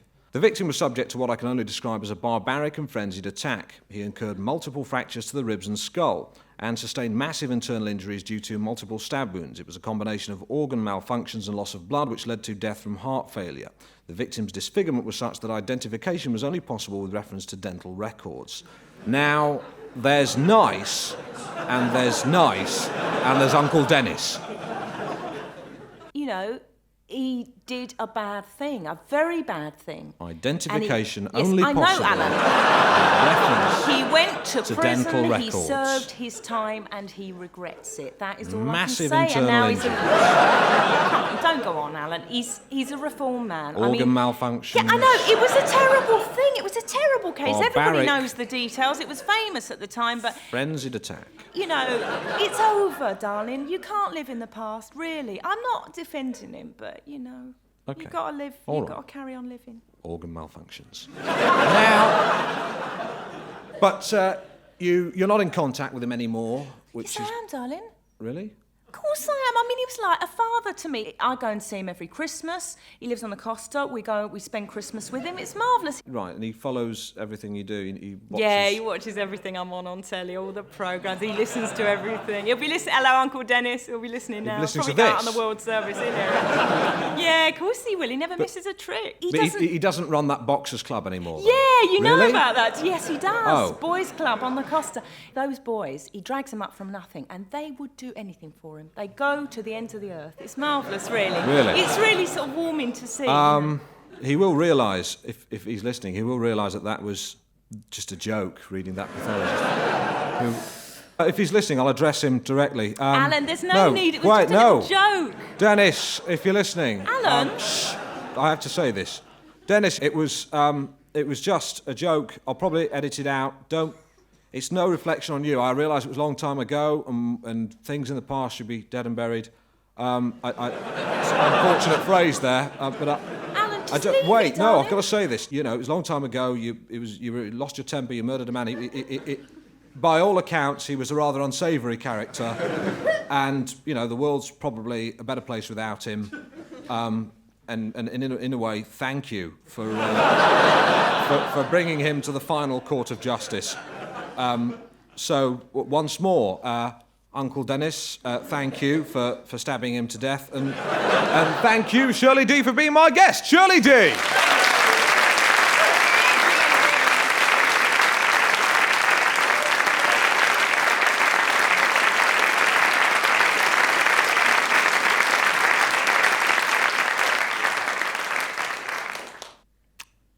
We're going to change the tone a bit now.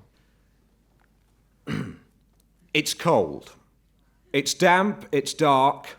I want to go home. I want to be in a warm bed, but I can't because I'm chained to a radiator in a cell.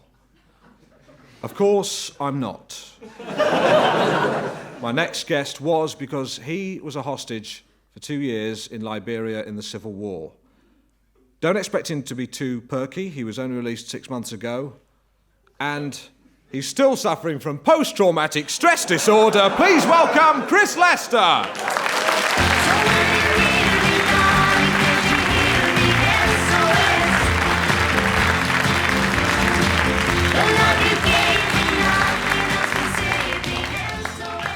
Knowing me, Alan Partridge, knowing you, Chris Lester. Aha. Aha. Right, thank you.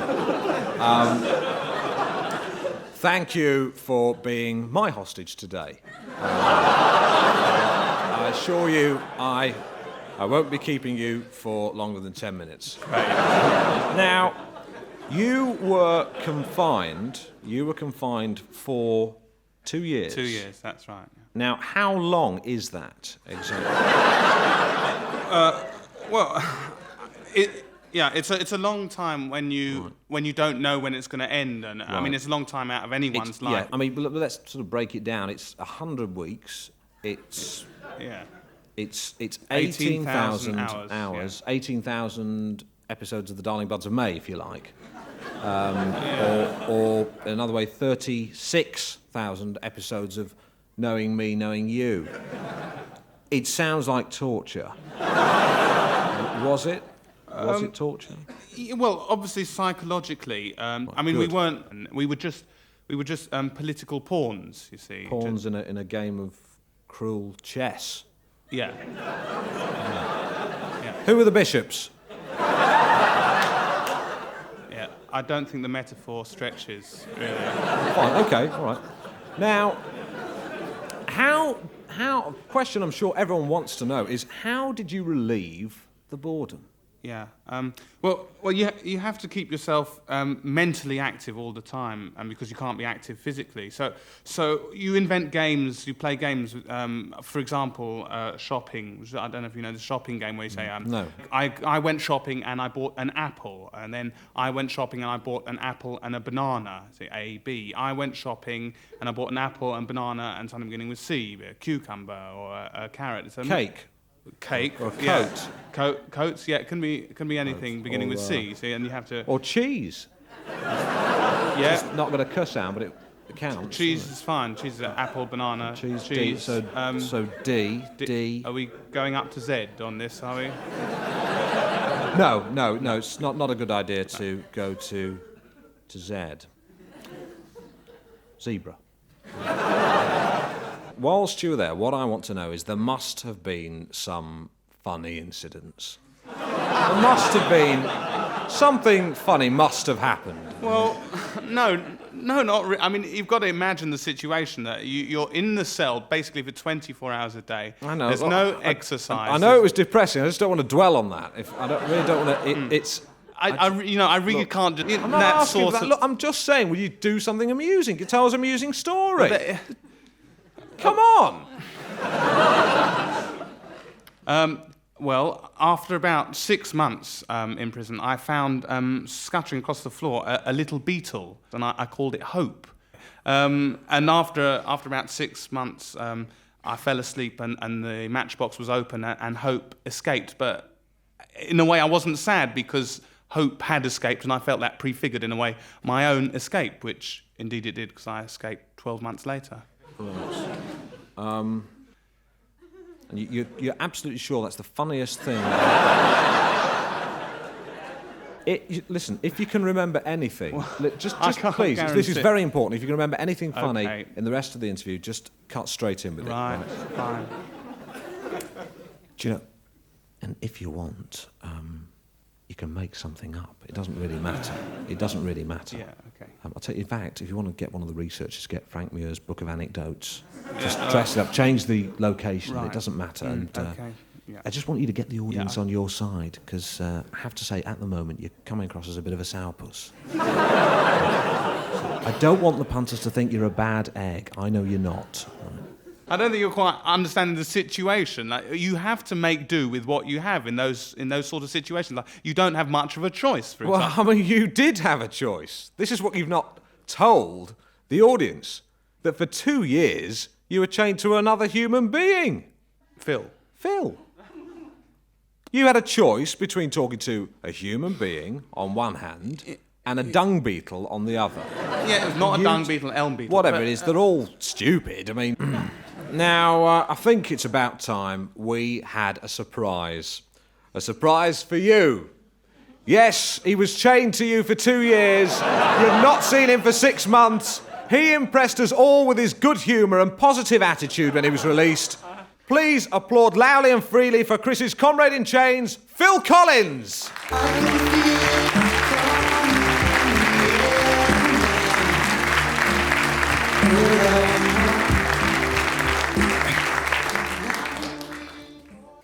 No, knowing me, knowing you. Aha. Aha! Now, before we go any further, get it cleared up straight away. You're not the real Phil Collins. It's just That's right. No, I'm not the bald guy in Genesis. No, it's just got the same name. That's right. Now, you were incarcerated for 2 years. Just to recap on the maths of that, it's as I say, 36,000 episodes of Knowing Me, Knowing You. Yep. 18,000 episodes of Darling Buds of May, and actually, another way of looking at it, it's 9,000 episodes of Inspector Morse. It's not so bad when you look at it like that, is it? Yeah, I wish we'd had a video. Now, the first time I decided to have you on the show... I don't like the sound of that, Alan. Great, it's great. You got great. Like that. Funny. Now, now the first time I decided was at the press conference when you were released. Yeah. Because it was a very momentous occasion. It was televised all around the world. Chris, you came on and gave a very harrowing account of your experience.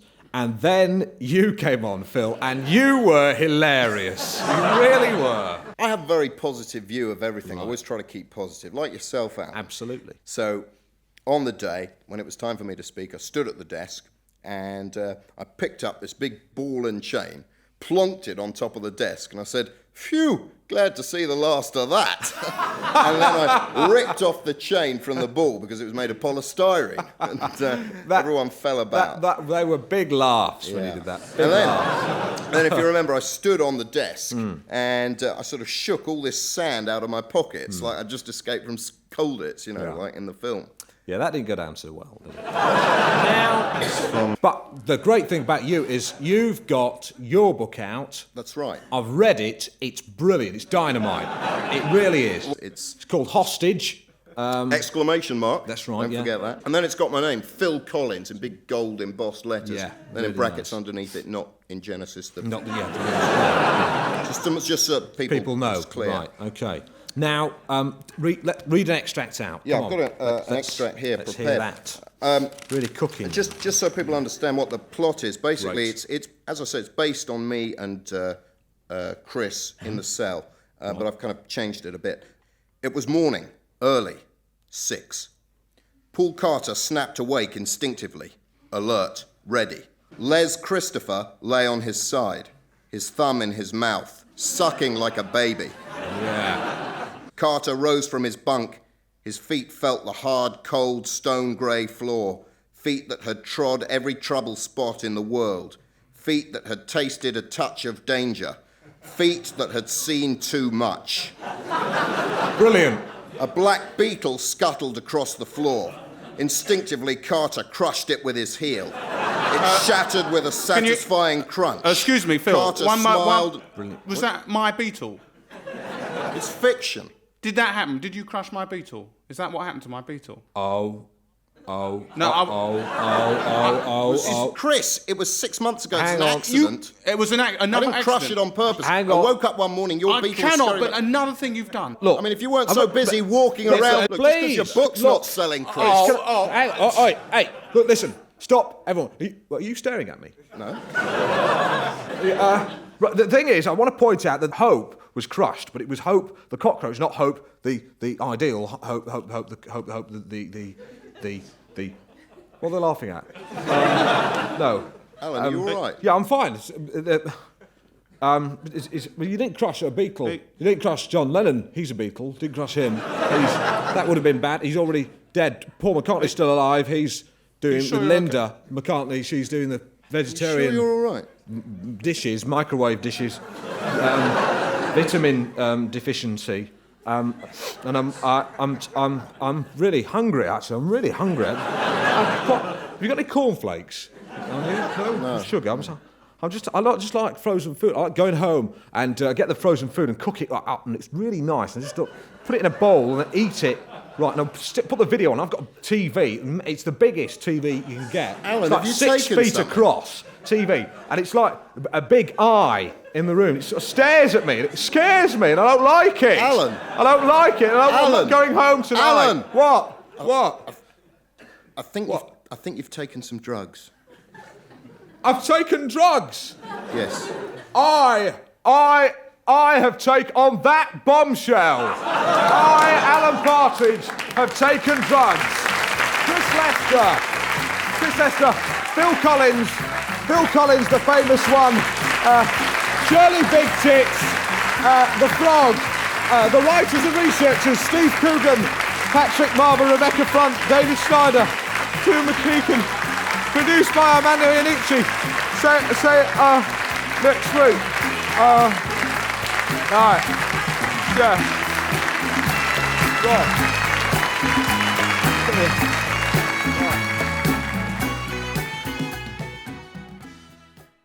Knowing me, knowing you, there is nothing we can do. Knowing me, knowing you. Aha!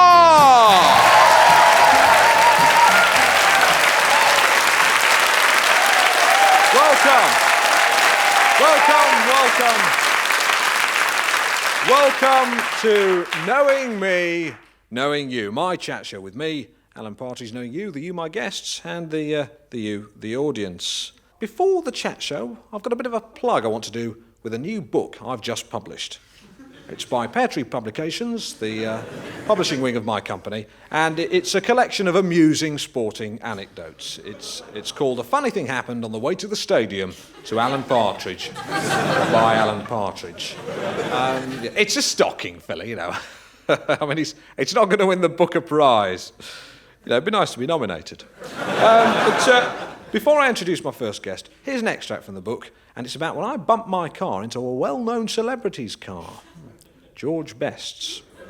Well, I shouldn't have told you that, actually. I'm sure that's a bit of a surprise in the anecdote. Anyway, I'll read it. I just finished having lunch with Jeff Capes, the shot putter at the Savoy, and I was reversing my Ford Granada out of a parking space when, bang, I'd bumped into a very flashy Lotus sports car.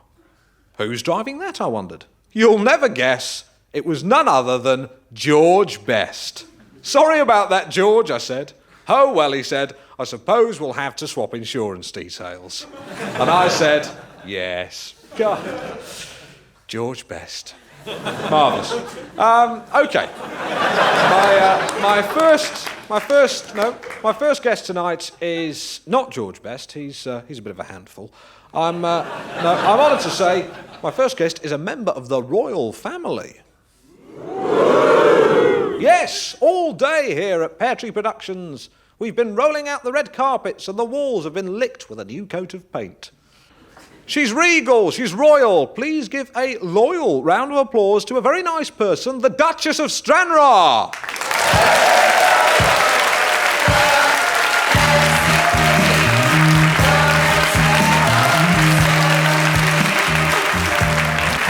That's right. Of Stranraer. The first question, Duchess, I have to ask is, how do I address you? Well, really, there are three forms of address. Formally, you would call me Your Grace. Sorry, I'm rather nervous. That's all right. As this is informal, you would address me as Duchess or just Emma, which is, of course, what my family or my husband would call me. Your husband's hardly likely to call you Duchess, is it? Is my tea ready, Duchess? No, not going to do that, is it? No. But you're a very different kind of royal because you're not like Princess Di. She's very beautiful. But you're more of an outdoor type. Yes, yes. Yes. You know, and it's nice with your hair all piled up on top of your head like that. It's nice in the royal way. Now, what a lot of us would like to know, I'm sure, is, as a royal, what do you do? What do you do? Well, a lot of the time I work for charity. The rest of the time, really, I work on the estate. It's a large estate, as I'm sure you can imagine, and there is a lot of work involved, and it's a pleasure for me to spend my time doing that. I've seen a photograph of it, and I would dearly like to come and visit a place like that. Well, you must, really, because the house and gardens are open to the public 3 days a week. Right. That's Mondays, Wednesdays, and Fridays. So if I came, I'd be with, like, the public? Well, I hope so, yes. I mean, we try to encourage all comers. We like to have a crowd. Right. But, I mean, during the week's a bit difficult for me. I was thinking if I could maybe come at the weekend. We don't open at weekends. We have to have the house to ourselves. Really. Yeah, I'm getting wires crossed. I think what I'm trying to say is I would really like to come and stay as a guest for a weekend. Oh, I see. I suspect you're teasing me a little bit. Well, no. I mean, you are always welcome to Caxton Avenue in Norwich. Just, ring ahead and I'm delighted. So, I mean, could I stay? It would be a little difficult to arrange. OK. All right, fair enough. We'll talk about it after the show. Yes. Get our diaries out, hammer out a few dates. Yes, okay. Yes. All right, now, what are your plans for the next year? Well, in July next year, we are planning a grand charity gala for Refuse, the anti-drugs charity. And that will be at the Royal Albert Hall. Wonderful. And after that? After that, I think I'll be putting my feet up at home. I'll need a rest. Yes. So what about then?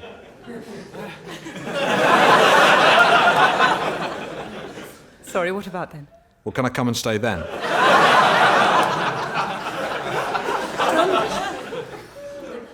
Well, I think we could discuss that nearer the time. Yeah. Well, it's just that, we're both busy people. If we discuss it nearer the time, it's not going to happen, is it? I mean, that's what I say when I want to put someone off, Never mind. It's good, it's good to meet a royal like you who's got a sense of humour. Well, I have to say that as a family, we have a sense of humour. I mean, when we all get together, we have a blooming good laugh, you know, not to put too fine a point on it. And a dance? Absolutely, we love dancing, yes. Yeah, yes. a bit of a sing-song? Oh, we have many musical evenings together, yes. Now and again, a bit of tomfoolery? Yes, one or two practical jokes get And played. I'll bet that now and again, when you're on your own, you secretly get completely rat-arsed. I'm sorry. But the point really about all this fame is that I am prepared to try to use what little fame I have for charity. Sorry. I do a lot of work, as I've said, for Refuse. It's a drugs rehabilitation charity. I think I overstepped the mark there before. So I really am genuinely sorry about that. Well... Went too far. Yes, you did. So, most of my work really... you forgive me? ...involves this kind of public relations exercise. Look, let's talk about your charity. Yes, I am. Right, because you were touched personally, weren't you, by the drugs problem. Yes. Yes, indeed. That's really what began me on this crusade. My son Clive had a drugs problem. That's right, Clive the junkie, as you were saying. Well, he's not a drug addict. Ex-junkie. No, he had a drugs problem. Thanks to Refuse, he no longer has one. And right. That was in the press. I don't know if any of the audience are unfamiliar with that instance, just to sort of put... I don't want to dwell on it, but that was when your son Clive was in the Café Royal. He smashed it up, didn't he? Yes. It wasn't nice. It was very unfortunate. Yeah. It was a long time ago, and the point really is... He trashed the place, didn't he? Completely smashed it. It's all in the past Yes. because he has been able to help himself Right. and get back into the community. Wonderful. Now, you have two lovely daughters. Yes. Alicia, she's a bit of a maverick, isn't she? Oh, no. She's now a performance artist and doing An very actress? well. An actress? No. A performance artist... You watch them paint? Well, no, it's rather more complicated than that. If I can just give you an example of a performance that she gave some time ago in a space which I attended. She had daubed herself in paint of many colours and accompanied by a pop record. I think if I remember rightly, it was Gary Glitter. I think it was Do You Want to Be in My Gang? I can't remember. She marched very purposefully backwards and forwards throughout the space, back and forth, back and forth, back and forth. And it was really very powerful. It sounds hilarious, it really does. Well, it was witty, but it was Sounds like the visually... Goons. Yeah, very good. Very But appropriate. I don't want to press you on this, but I have one of the reviews Xeroxed here, and it says she was seen simulating defecation on a photograph of Winston Churchill. What's all that about? I wasn't present at that performance. I think it was an encore or something. I don't know. I mean, you'd have to ask Alicia. Well, get her on the show. Yes. As long as she doesn't defecate on me.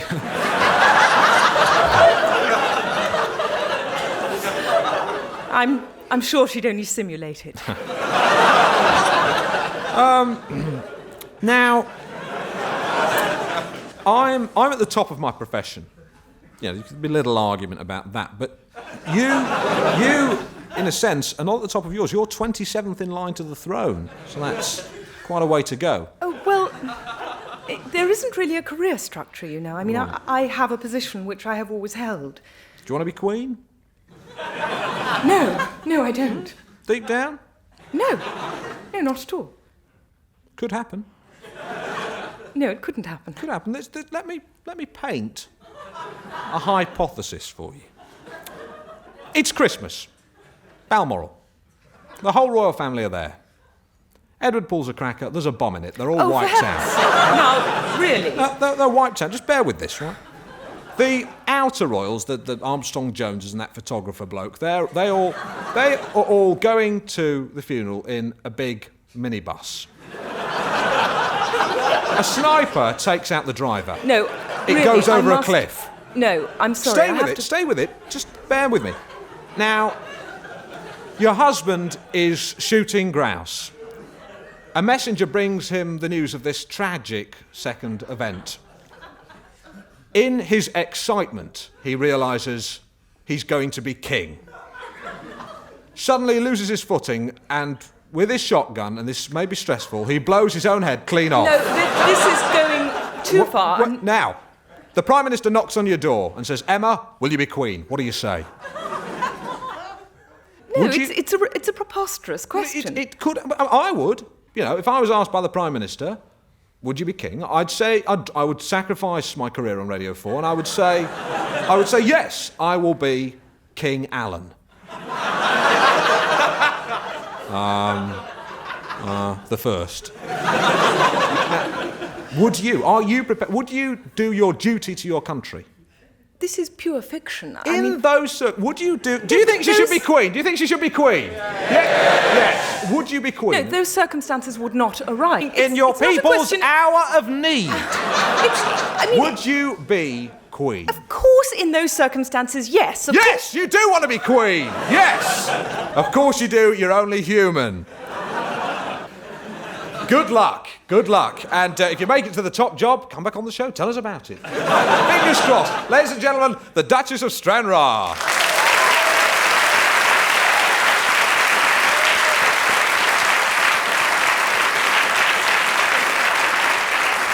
OK. Now, next guest on the show, we've got Dustin Hoffman, Sean Connery, Michael Caine, and Frank Spencer. In fact, we haven't really got those people on.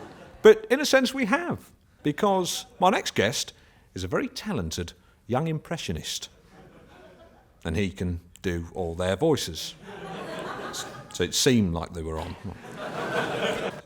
My researchers spotted him in a little club, the Comedy Shop, and they said, Alan, he's a bit near the knuckle. And I said, I don't mind that, as long as his knuckle is near his funny bone.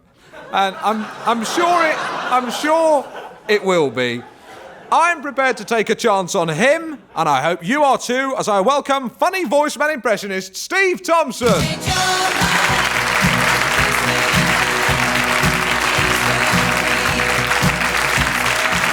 Make yourself comfortable. Welcome to Knowing Me, Knowing You. Aha. Aha. Aha. Aha. This is your first chat show. Yeah, that's right. You've not done Wogan yet. No, haven't yet reached the giddy heights of Wogan. Do you Wogan for us?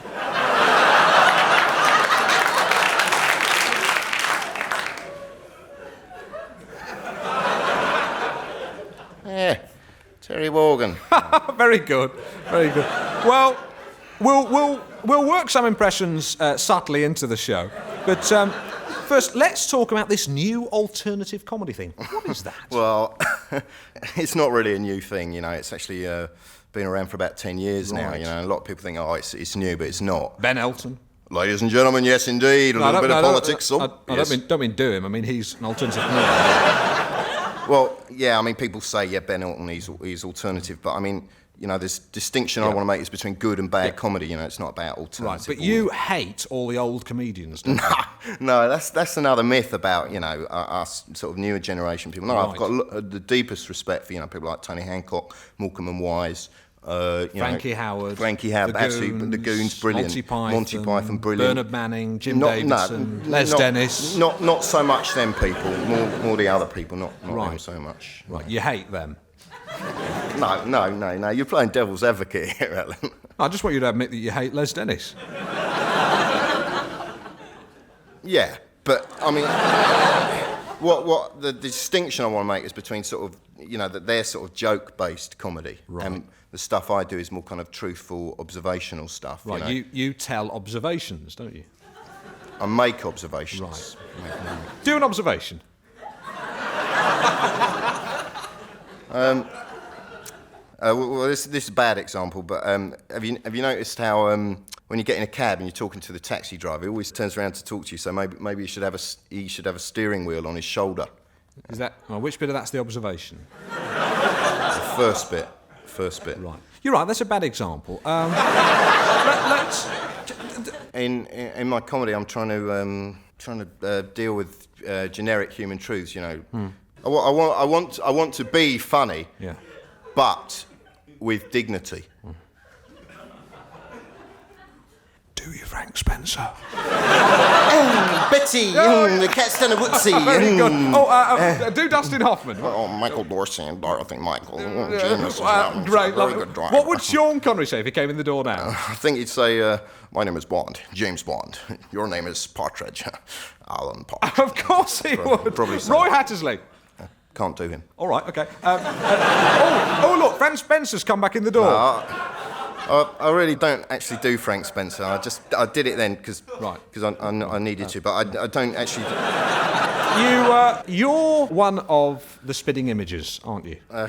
Well, I do voices on Spitting Image. Yeah. Right.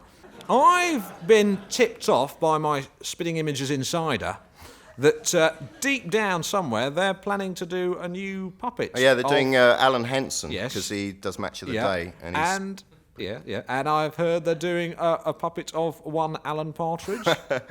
I can neither confirm nor deny. Yeah, come on, tell us the truth. I'm sworn to secrecy, I'll Alan. bet. No, Come I on, can't are say. they making a puppet of me? No. Right, that's a relief. Yes. Phew, close shave there. Don't want to make fun of me. But you do an impression of me, don't you? Once I did one, a gig, I did an impression. Well, can we hear it now? I don't know if it's appropriate for this programme, you know. It's quite, you know, I do it quite late night in It doesn't quite matter. a boozy Listen, club. You know. You can't scare me. You're talking to a man who's been debagged at a pharmaceutical conference. Come on, do your Alan Partridge. No, I prefer not to. I That's just don't why want to you're offend. on the show. Do Alan Partridge. Do it.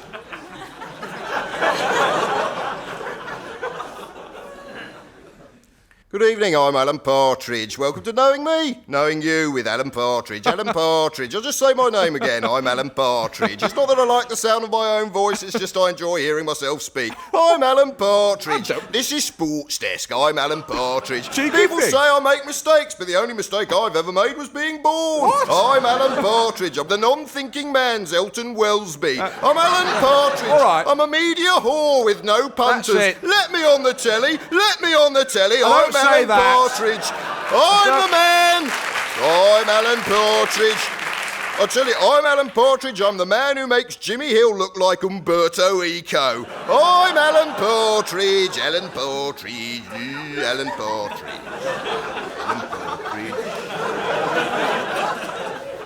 Alan Partridge. Alan Partridge. Now that, sunshine, is libelous.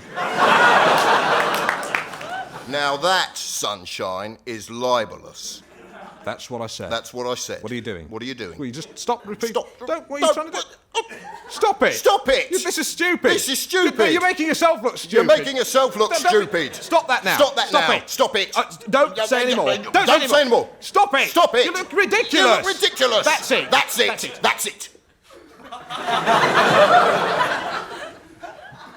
That was Steve Thompson there, the impressionist. That was Steve Thompson. You're not still doing it. Not still doing That's it. ridiculous. That's ridiculous now. That's ridiculous. Please stop it. I'm Alan Partridge. I'm Alan Partridge. And what's Umberto Eco? What's Umberto Eco? Translate that now. Translate that now. What is it? What is it? What is it? What is it? What is it? What is it? What is it? He's a person. He's a person. He's a person? What does he do? He's a semiologist. He's a semiologist. He's a semiologist. What's the semiologist? What's a semiologist? What is it? What is it? What is it? What is it? What is it? I'm not telling you. What's a semiologist? What's a semiologist? No, you can't do that. You can't do that. Stop it. Stop it. I'm Alan Partridge. I'm Alan Partridge. I'm Alan Partridge. I'm Alan Partridge.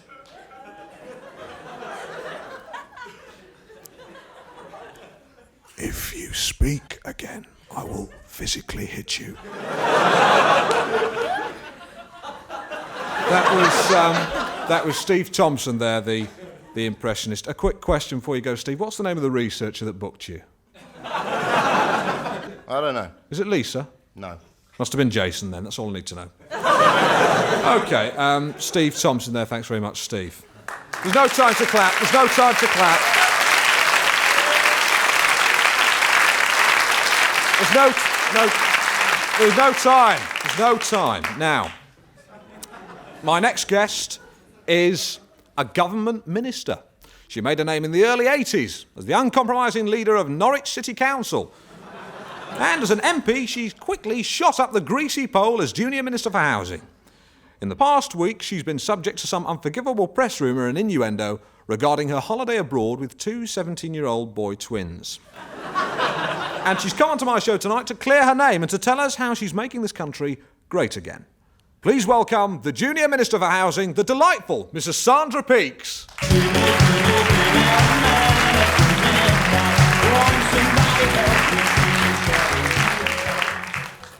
Welcome. Knowing me, Alan Partridge, knowing you, the Minister for Housing, Mrs. Sandra Peakes. Aha. It's my pleasure, Alan. No, you say aha. Aha. Thanks. Now, you and I have something in common, don't we? We both live in Norwich. That's yes? right. We both come from the little island in the bog, Norwich, and you're now MP for Norwich, and you've recently reached the dizzy heights of junior ministerial office. Congratulations. Thank you very much, and thank you for your sterling work in the election with the Loudhaler. Well, it was a pleasure. I don't want to disclose my political affiliations here. I think that would be inappropriate, but suffice to say that on April the 10th, I think we all breathed a sigh of relief.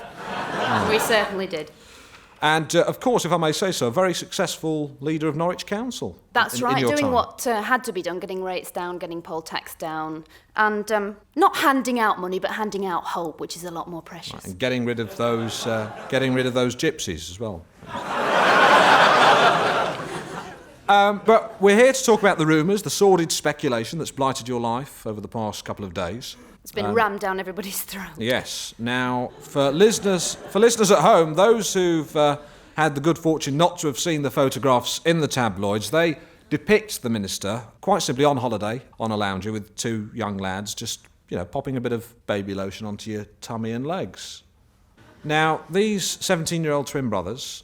Hence the predictably smutty Sun headline. Twin Peaks. That's right. Yeah. Presumably a reference to your ample bosom there. No, that's a reference to the fact that my name is Sandra Peakes and the two lads were twins. Oh, right, that's clever. But it works both ways, doesn't it? Really? Well, if you have a tawdry mind, yes. Yeah. What was actually going on? Well, look, as you well know, Alan, the only Twin Peaks that I am interested in are the Twin Peaks of initiative and responsibility. Very clever. Now, these two lads, these were two homeless people with initiative, and they wrote to me explaining the situation, which quite naturally I wanted to do something about, and we gave them a job on Brightside Constructions, my husband Brian's construction That's right, because he's industry. employed a lot of young boys, hasn't he? Yes, 250 in the last 3 months. Golly, that's a lot.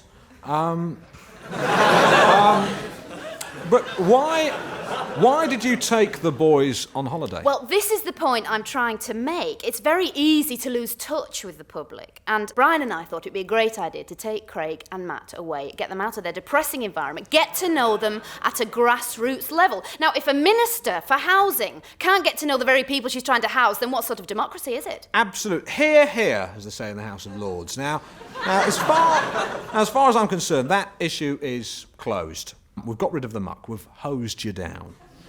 But just in case there's any little bit of dirt still sticking in any nooks or crannies or cracks on you, then let's get out the high-pressure nozzle. Let's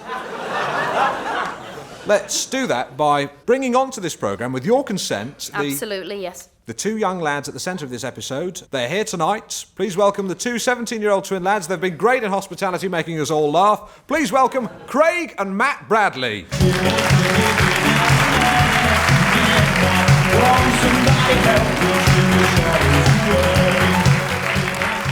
Craig and Matt, welcome. Aha. Now, which one's Craig? Which one's Matt? I'm Craig. Oh, Matt. Right. Okay. Do you enjoy hospitality? Yeah. Yes, Yeah? great, yeah. Managed to eat the sandwiches? Yeah. Take a few cans home with you? Yeah, right. That's what I do. I don't do that. I don't pilfer. Now, you've heard and read, presumably, about the allegations. Tell us about the minister. You know her better than anyone else. What's she like? She's very nice. Yeah, she's lovely. Yeah, we're just like one big happy family, aren't we? And so what was your reaction when you saw the photographs in the paper? Yeah. I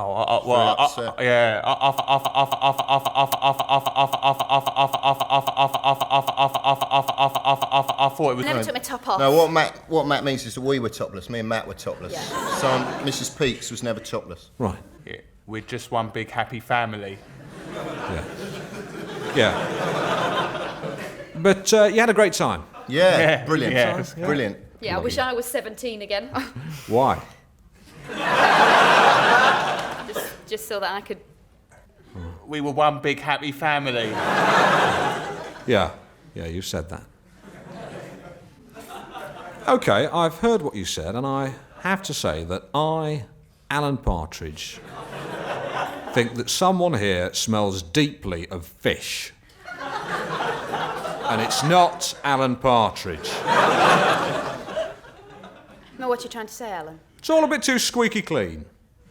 Come on, lads. Bottom line, I've got a checkbook here. How much to spill the beans? No, Alan, do not descend into this. 20,000. 20,000. I can't. Don't accept it. Now, shut it, Sandra. Producer's telling me you can have £16,000. It's not enough. Do It's not not believe 20,000. that I am sitting here and you, Alan It's Partridge. not enough. enough. Don't worry, I'll get it. I'll give you 4 out of my own pocket. Cash. Yeah, right, yeah. After cash. the show. After the show, we'll do that. Right. 16 now. Yeah. Right, I'm Okay, leaving. done. I'm leaving, Mr. Partridge. She's getting up. The minister's leaving the show. She's walking out on my show. I'm going. Norwich Society. She's going. She's off the show. Thank you. That's all, Minister. Now, dish the dirt. Where's the check? The check. Right, there. Make it out to me, Craig Bradley. And Matt. No, that's all right, I'll sort it later, out. Right. There. Now, come on, quick. We've got 2 minutes. Dirt. Quickly. Come We're on. rent boys. Rent boys. Right, what did you do? What did you Everything. do? You got up She to work. got us through an agency. Yeah, what did you do? What did you Bondage. She made us dress like dogs. That's what she does. disgusting. She was You've dogs. She wanted us on to be leads. dogs. She had sort of metal clanking leads. Yeah, Oh, all my leather, God. like dogs. That's Yeah, awful. quite like- Any more? She Any more? made Quick. us bark, and we had to eat dog food from a silver Yeah, bowl That's with her disgusting. name. I ate it. Did Craig she didn't. use a Tawse? A what? It's bamboo back leather strap, 3 prongs. Yes, Oh, yeah. They're right. Yes. Right. And she made Quickly. Brian wanted to be a dog as well, but That's she wouldn't right. let him. Yeah, and she- she made Mr. Peakes go into the bathroom and lick milk up from the shower. Yeah. Did he It's go a bit meow of a- like yeah. a cat? No. Right, okay. He was Well, quickly, CCP, please. Give me some physical evidence of what she did. Right, all right. Quick. Yeah, look at my bottom. Look at that.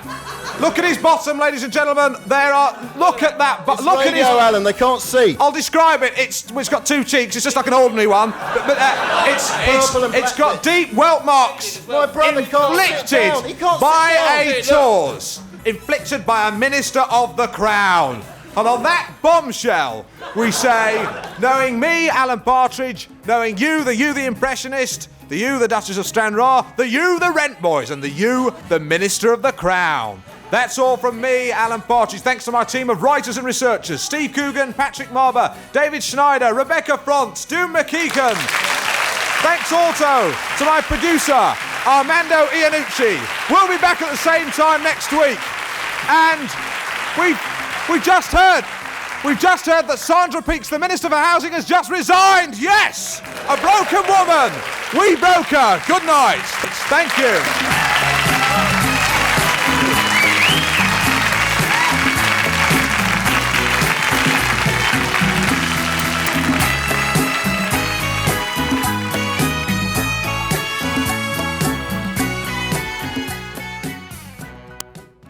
Knowing me, knowing you,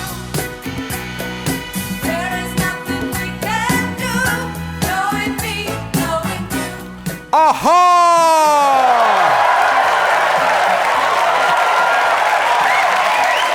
Welcome.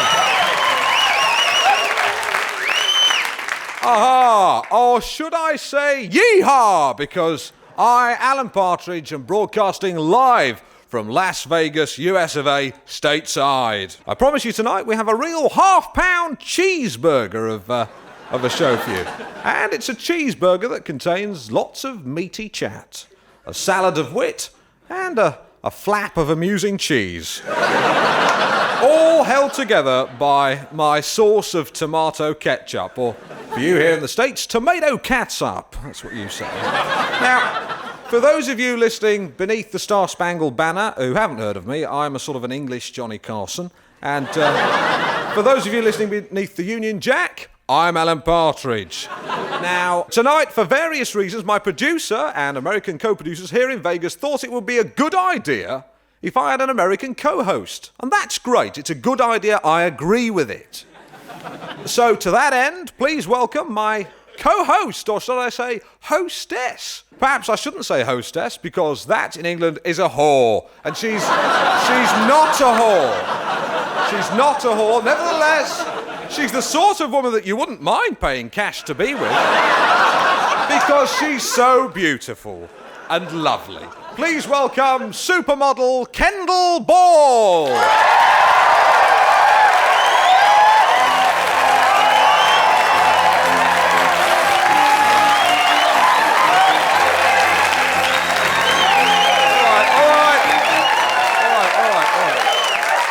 Right, okay, right. Shh.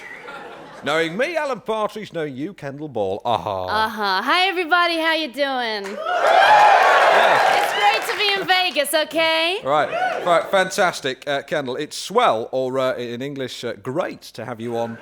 Great to have you on my show. Well, it's great to be on the show, Alan. My show. Now, in case anyone listening doesn't know who you are or what you look like, I'll describe you to the listeners. Now, she's very beautiful. No, she's very please, tall. Alan. I have these sticky out ears that look like Prince Charles. I hate them. Come on, you don't look like Prince Charles. Well, I hate them. His Royal Highness is someone who I share many of his beliefs, and I agree with a lot of what he says, but he's a deeply ugly man. You don't. You're lovely. You've got a lovely little beauty spot there. No, this is a mole, Alan. It's awful. Yeah, I don't like using the word mole. It's not a mole. It is. I'm going to have it removed. It's not a big fat mole with a tuft of wiry hair growing out of it. It's to describe you, basically, what you're wearing, you look like $1 million. Your legs go right up to your armpits. Not literally, that would be hideous. So, remember, please, to listen to me and look at her. Don't get it the other way round, please. That would be awful. Okay. Our first guests are a married couple. In fact, they're one of Hollywood's star couples. She is the daughter of legendary star Mamie Langland and sister of the equally legendary star Laura Langland, and of course is a superlative singing star in her own right. And he is a British actor, gentleman star, who first twinkled his bright talent in the Hollywood galaxy 40 years ago when he starred in the film Little Lord Fauntleroy. So please give a glittering reception to Sally I say that. Sally Hoff and Conrad Knight.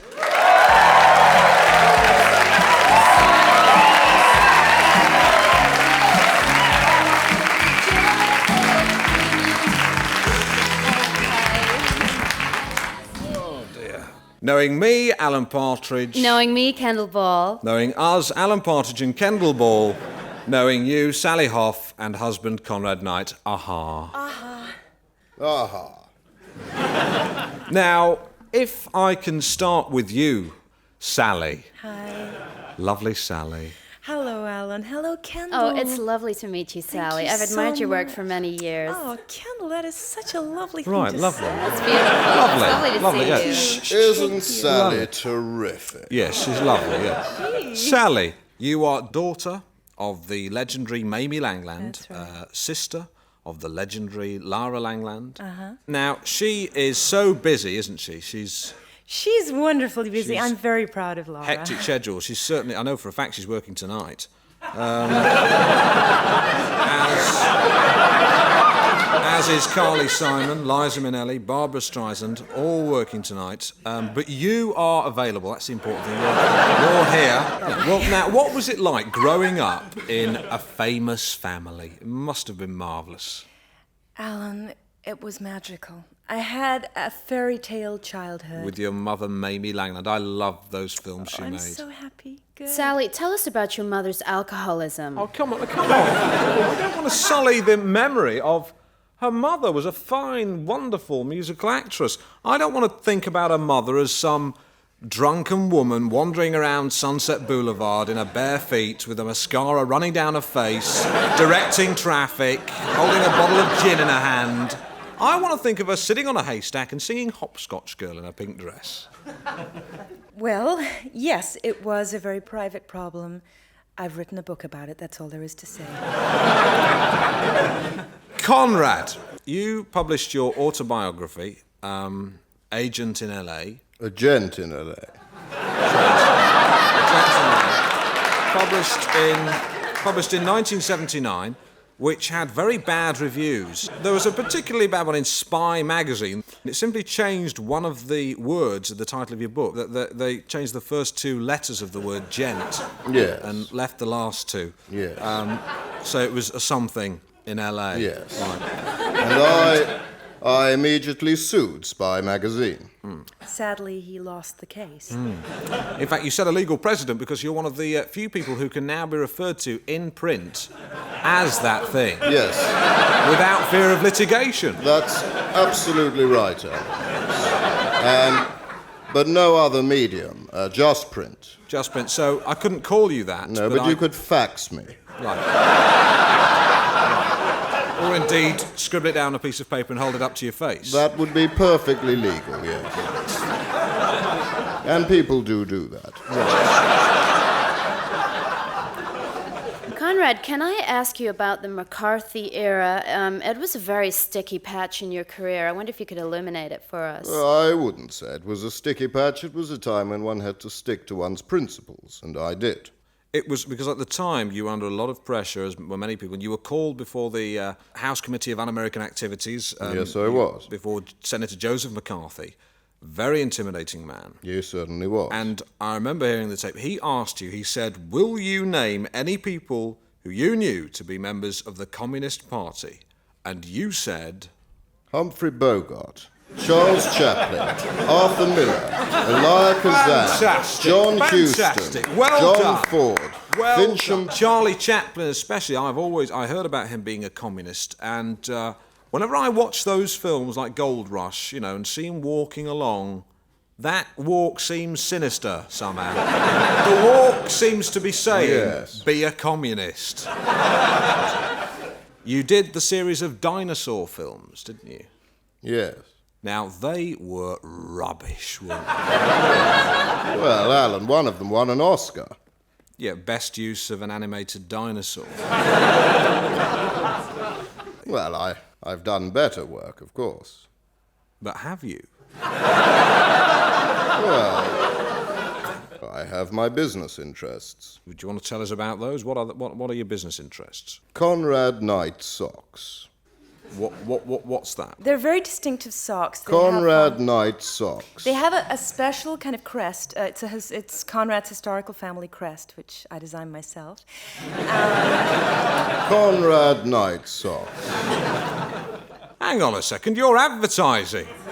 Conrad Knight socks. All right. Put a Conrad Knight sock in it. Conrad... Shut up! Now, 1991 was an annus horribilis for you two, wasn't it? Conrad, you had a massive heart attack. Sally, that was a terrible year for you as well. You was had awful. you had a total nervous breakdown. Yeah. Your nerves collapsed completely, didn't they?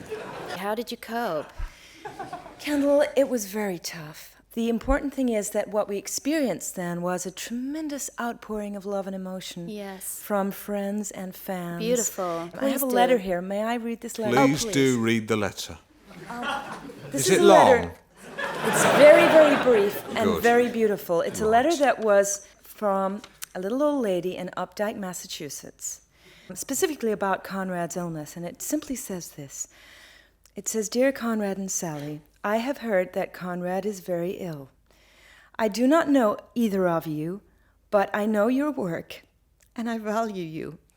I feel as though I love you both.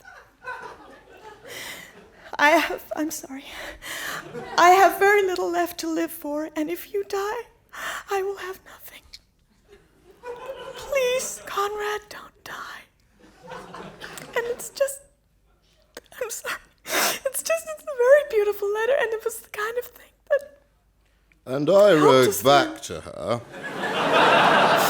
And I wrote, Dear old lady, thank you for your terrific and moving letter. And we love you. Please, don't die. And I enclosed with the letter a pair of Conrad Knight socks to cheer her up. It was a lovely gesture. Did she write back?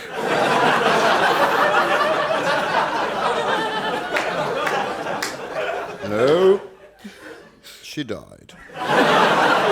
Why? Why do people have to die? The important thing is that it's a wonderful thing. We're back. I think we should wind up now. No, this is... You're listening to Alan Partridge. This is a beautiful moment of emotional outpouring. This is a transatlantic sea of tears that you're hearing now on Radio 4. Right, over to you, Kendall. I believe that you two have a little surprise for Alan. We do, Kendall. We'd like to sing a little song for you. Oh, well, thank you. And that be more all right? of a surprise, Alan, you're going to sing with us. Oh, yeah! I can't sing.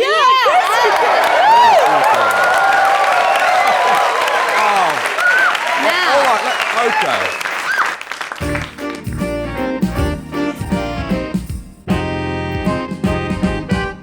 I know you better than I know myself. Thank you, you're very kind. Oh, so much better than I know myself. She does, you know. I know the tricks you play. What tricks? I've seen them every day. No wonder I'm bored. Bored? No wonder I'm mad. Conrad No wonder Knight I'm socks. crazy over you. Fantastic. Woo-hoo-hoo! Welcome to Vegas. I'm at home in Vegas.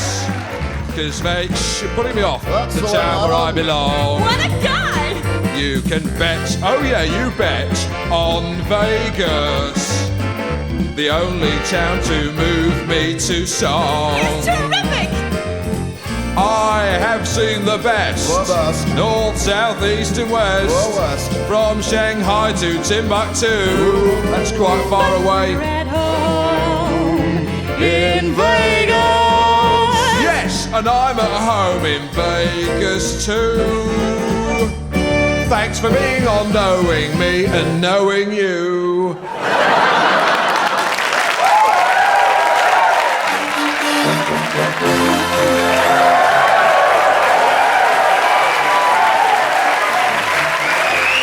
Thank you. thank you. Now, would you all now...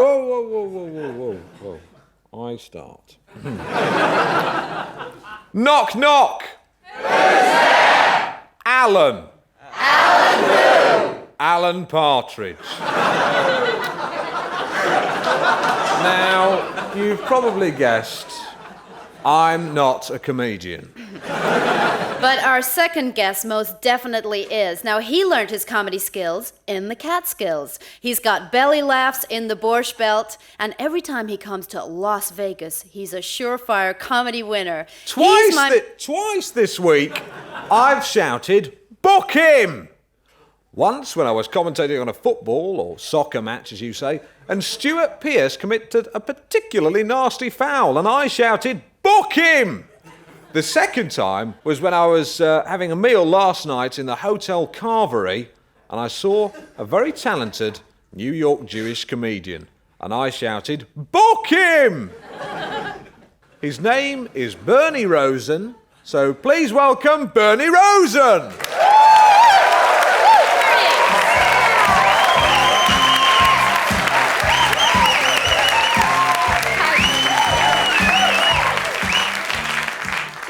Knowing me, Alan Partridge. Knowing me, Kendall Ball. Knowing us, Alan Partridge and Kendall Ball. Knowing you, Bernie Rosen. Uh-huh. Yeah, knowing me, but obviously not in the biblical sense. Though we live in hope, eh, Kendall? Sure. who are these people here? You know, they all look so depressed, you know. I mean, that's the thing about Vegas. You know, we Jews, we've lost so much money here in Vegas. We call it Oi Vegas, yeah. I mean, look at that woman over there, you know. Look at that lady there. She looks like she's just got here from a funeral, you know, her own. Yeah. Bernie, Yeah, I noticed hi. the way you came in Hi. was like full of confidence Hey, and full marks schmazz there, and Kendall. Is your comedy a sort of defense mechanism? Can we just... I don't want to get too heavy. Look, Bernie. Yeah, Alan. Who's your favourite comedian? Well, I suppose I gotta say Milton Boyle, you know. Who's he? Well, he's my favourite comedian, you know. Right. Who's your favourite British comedian that people in Britain might have heard of? Yeah, I'm sorry, Alan. You know. Tommy Cooper? No. Tommy Cooper? No, Oh, come on, he did Tricks badly. You know, he died at the Palladium. Hey. Alan, I'll tell you something. We've all died at the Palladium, you know. What's your favourite situation comedy?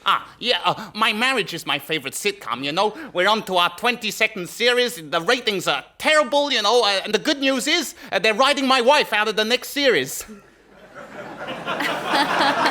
Bernie, I'm sure you're a very funny man. But you never answer the question. I don't know what you're talking about. If you don't know what I'm talking about, you should hear my cousin Morris, the Latvian accountant. Will you just answer the question? No, Alan. What's your favourite sitcom? The Golden Girls. Right. Mine is Robin's Nest. It was brilliant, actually. Richard O'Sullivan ran this restaurant, and it really was chaos. It was, and the man who did the washing up only had one arm, which, when you think about it, is ridiculous. Needless to say that plenty of plates got broken, and Robin got annoyed. It was very funny. Now, let's move on. Let's not beat about the bush. You are a Jew. Oh, Alan, hey, you said you wouldn't tell anybody. The secret's out. What do you mean? Everyone knows. It's a joke, Alan. You know, I was joking. All right, you were very funny last night. Yeah, well, you know. You see, in Britain, there's a rich stream of Jewish comedy. There's all the famous ones: Shylock, Fagin, Topol, Maureen Lipman in the British Telecom ads, which depict modern Jews accurately and hilariously.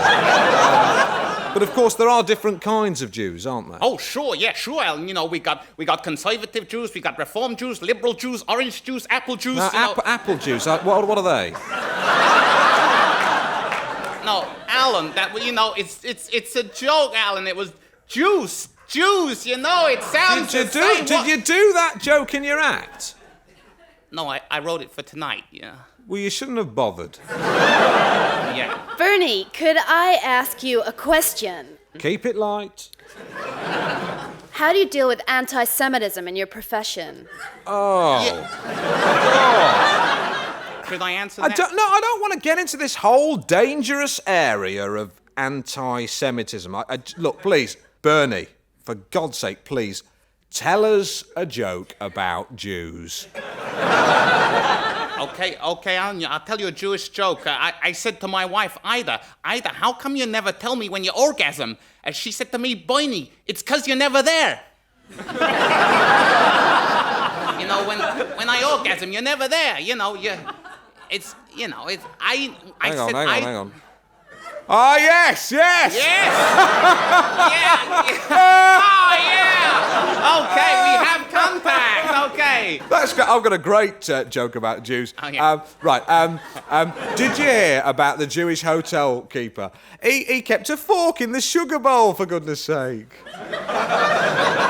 No, Alan, that's not a Jewish joke. No, that's Alan, an that- anti-Jewish That joke. stereotypes Jewish people as being mean. Well, That's not I kosher. wouldn't want to say you were mean. I mean, in fact, I noticed when I met you tonight, the very first thing you did when we met in the bar, you went and bought me a drink, and I remember You did that, and I thought, yes, Yeah. good. Yeah, I mean,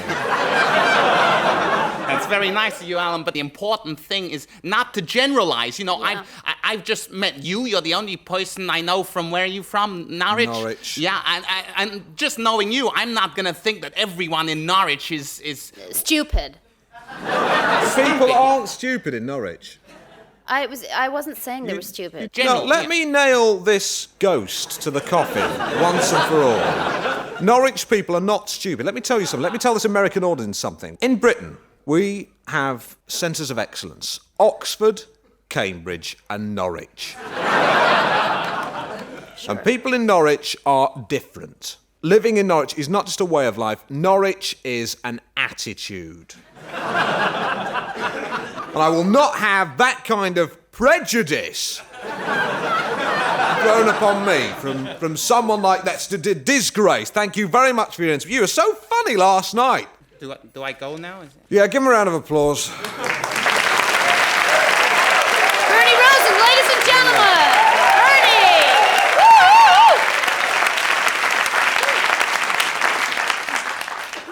Our final guest tonight is not so much famous as infamous. He's known throughout Las Vegas as one of the biggest high-rolling gamblers of them all. Rianne Nuvaplu. Place your bets. The dice are loaded. Stick or twist. Two fat ladies, 88. Legs 11. 11. All these words are music to his ears. Please welcome Mr. I'll say this. Please welcome Mr. Risky Business himself, professional gambler, Jack the Black Cat Colson. Woo!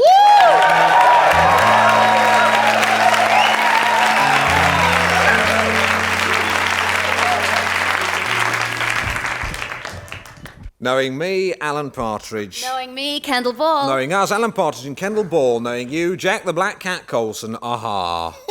That's just about the longest introduction I ever had. Aha, I thought you never gonna finish it. Jack, I believe that you have played poker with Telly Savalas. Tell us That's about right, it. Who loves you, baby? Tell Savalas, she's a real keen poker player. He heard I was in Vegas. He was shooting some film here. He said, Jack Blackcat, how do you want to play a bit of poker? High stakes. Yeah? Book him, Dano. Murder one. Nope, man, that's the Y50. Right. Tell never said that. Okay. Anyhow, Terry comes up to my hotel room. I say, Terry, you want to play a little bit of Texas Hold'em? You know Texas Hold'em? Yeah. Game? Deal comes. Terry's got a pair of kings. I got bullets in the hole, aces. Oh. Now, I don't know. I figure I'm going to get Telly all in here. Ooh. Flop comes, deuce, tray, 5. Ain't no use to neither of us. Wow. Telly raises the max. I call. Fifth Oh. Street comes to turn. Whoa. Guess what happens? 4 club comes down there. I just made me an inside straight. Hit middle pin. Woo! Whoa, hey. Telly says to me, well, what you got, Jack Blackcat Oh. Colson? I flip over my aces. I say, Telly, I got bullets. Pew, pew. You shot Telly Savalas. No, Alan. Bullets, it's slang for aces. It's funny, though, isn't it, that his name's Telly Savalas and he's on the telly. That's real funny. It's a bit like me being called Radio Partridge.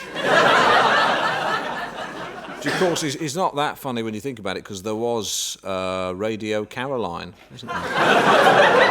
It's a name. Jack, tell us about your famous roulette system. You've been practicing it since the age of 6. The thing about roulette, anyone out there listening to this, you don't want to play roulette. It's sucker's game, see? You get all these people, they fly over to Vegas, they say, hey, I got some big shot roulette system. Only a sucker got a roulette system. I've got a roulette system.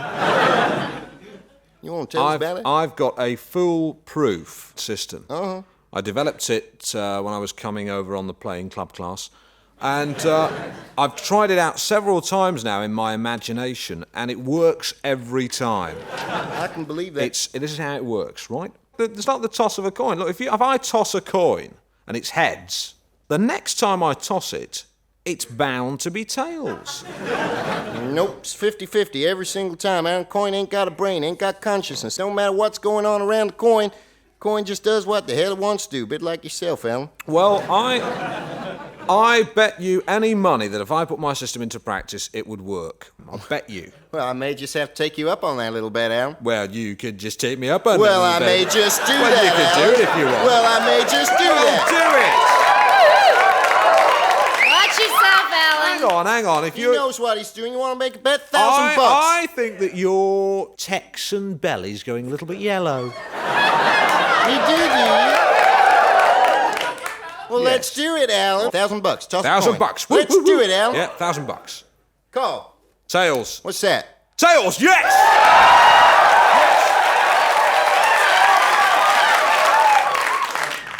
$1,000 to Take me. a check. Who do you want me to make check payable to? Make it payable to Great Ormond Street Hospital. What? Well, you want to raise the stakes a little bit, Alan? Put it up to $5,000? Jack, you sly No, fox. no. Nope. No. No, 10,000. $10,000 bucks. Yeah. Like the way you're speaking, Alan. 10,000 bucks. $10,000. Yes. Call. Heads. What's that? Heads, yes! Yes! 10,000 bucks. Live from Las Vegas, it's Alan Partridge just won 10,000 bucks off supposedly the greatest gamblers ever lived. A little check here payable to Great Ormond Street No, just Hospital. leave that blank. I'll fill that in. But, thanks, Yes, I'm not. Thanks for being on the show, and thanks for being so gracious My in your pleasure, Alan. in your humiliating defeat. Well, you know me, Alan. Don't matter to me. Lose $11,000, have a little bit of fun. I still drive home in my brand new $140,000 red Mercedes sports car. Really? Just drive on home in You've my got a- Mercedes sports car. Well, here's the big question, buddy boy. Alan, don't even think No. about it. How do you fancy betting your $140,000 worth of German hardware against £20,000 worth of pure maroon Ford Granada sculpture? You got it, Alan. Call. Tails. What's that? Heads. Give me the keys, Alan. Hang on, no, you can't. Give me the Please, keys, you can't. Alan. That's in my car. Give me the keys, That's Alan. my car. You can't. Just give me the keys. Best out of three. Ain't no best of three, come on. Alan. You took a bet. Just give me the keys. Can I have a chance to win it back? What you got, Alan? Do you know what a Nissan Micra is? Shit, a little Japanese car. It's a Japanese hatchback. I don't want that. I have access to one. Whose car it's is my it, Alan? wife's car. You don't- Alan, don't do that. Go on, Alan, I gamble. seriously. Go You powder go. your nose, babe. Ooh, big boy. Come on, yes. Come on, Sly old please. Partridge. Nissan Micra. Yeah. Go. Call. Tails. What's that?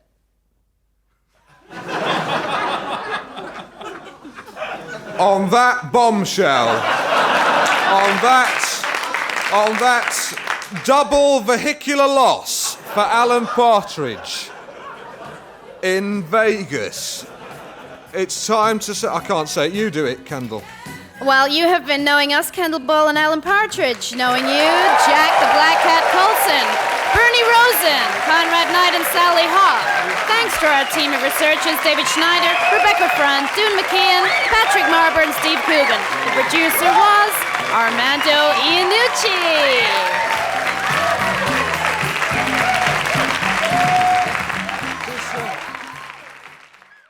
Knowing me, knowing you, there is nothing we can do. Knowing me, knowing you. Aha!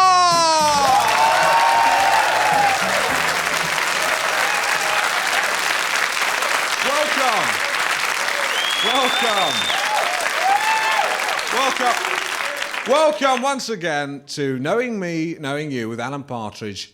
Aha. Aha. Now, the more observant listeners may have noticed that last aha was tinged with sadness. And that's because this is the last in the current series of Knowing Me, Knowing You. No, aha. Now, after this show, the BBC have told me to clear my desk, pack my bags, and hop it! No, of course they haven't. We're currently in negotiations for a second series. Basically, they say that the deal's fine as it stands. We say things change. We say in this business, people become hot. When you're handling something that's hot, you don't want to get your fingers burnt, so you wear oven gloves. And you handle that hot property with kid gloves. And oven gloves outside the kid gloves. To sum up, in case anyone's not quite sure what I'm saying, what I'm actually trying to say is that BBC TV are on the lookout for the next big TV chat show. Fingers crossed. TV's gain could be Radio 4's loss. OK, let's get on with the show. Let's banish all talk of Knowing Me, Knowing You being a central component of next autumn's BBC One schedule. My first guest tonight is the commissioning director for BBC Television. Please give a warm welcome to Mr. Tony Hayers.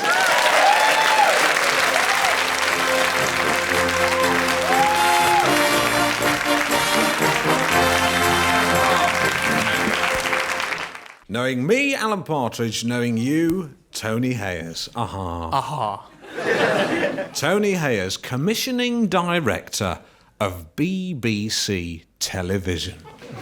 Alan Partridge, presenter of Radio 4's Jewel in the Crown. Yeah. No, it's Knowing Me, Knowing You. I meant Jewel in the Crown. It's not called Jewel in the Crown. No. It's another thing. Let's move on. Right, yeah, of course. Now, in a short while, you will be taking telephone calls from members of the public. That's right. Who want to know questions about BBC Television. That's why you're on the show, and we look forward to that. Yes. Now, there is an ethos behind the BBC. Yes. What is that? We've always, and always will be, committed to making programmes of originality, quality and excellence. I can see that, because I go home, I sit down, I turn the television onto BBC One, and I sit and watch The Darling Buds of May, and I say, thank God for the BBC. This is quality. Well, that's very kind, Alan. I have to say that Darling Buds of May is actually ITV. Is it? Oh, right. Well, Inspector Morse, then. ITV. Right, OK. The bill? ITV. Right. Noel's House Party. Yes, that's us, Alan, yes. OK. Right, fine. So I like to go home, sit down, and think, I want originality, quality and excellence. I watch Noel's House Party, and I think, thank God for the BBC. Originality, quality and excellence. Yes. Noel's House Party. It's interesting, actually, you say The Darling Buds of May, because I remember now that the BBC was offered that show and turned it down. That's correct, yes. So someone, somewhere along the line, let 20 million viewers slip through his fingers. He must be kicking himself now. That was me. It's rubbish, though, isn't it? It's rubbish, though, isn't it? Well, I thought it was very good. It is. It's great. It's perfect, isn't it? I'm sorry, I thought you just said it was rubbish, Alan. Yeah, it is rubbish. The viewing figures, they're 20 million. They can't be that much. That's rubbish. But, right. Yeah. Right. I think it's time for the first caller, which is Steve from Hornsey in North London. Steve, are you there? Yeah, I am, Alan. Hello. Have you got a question for Tony Hayers? Yeah, Tony. Hello, Steve. Hello. Big fan of Duchess of Duke Street. The Duchess of Duke Street. Right. I'm just wondering, are you going to bring that back? You're going to have repeats of that? I must confess there aren't any firm plans at the moment, but I was a big fan of the series, and I'm pleased to hear that it's fondly remembered in the public's eye, and yes, I'll do my best to see for the future. Actually, you could possibly get it on video. Is it available on video? No, I don't think so. You could try the BBC shop. I'm not sure myself. Well, I hope that helps you, Steve. Yeah. Can I ask you a question, Alan? Certainly, fire away. Why are you such a tit?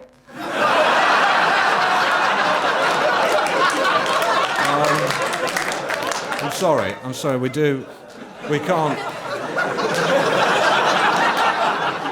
Sure. We've no control over that, so I apologise in advance. You haven't answered the question. Why has it been cut off? He should have been cut off. Sorry. The next is Kelly from Withington. Kelly? Hello? Hello. Hello. Kelly. Kerry. Kerry, sorry. Why haven't you got more youth programmes? What? Why Why aren't there more youth programmes? Why aren't there more youth programmes? Well, Kerry, that's an area of programming that we're addressing at the moment. We have a youth controller, and we hope that within the next few years we'll really have tackled programming for the 15 to 25-year-old age bracket. Great, and I'd like to think that Knowing Me, Knowing You is in there with the youth programmes, because Simon Bates is a big fan of the show, and he's certainly got his finger on the nub of youth. And indeed, Kerry's called, so I imagine she's a listener. Kerry, do you like the show? No. Right, OK. All right. Fine. Next call is Amanda Southampton from Southampton. Are you there? It's just Amanda from Southampton. OK. Have you got a question? Have you got a question for Tony? Yes, hello, Tony. Hello, Amanda. I listen regularly to Radio 4. Mm-hmm.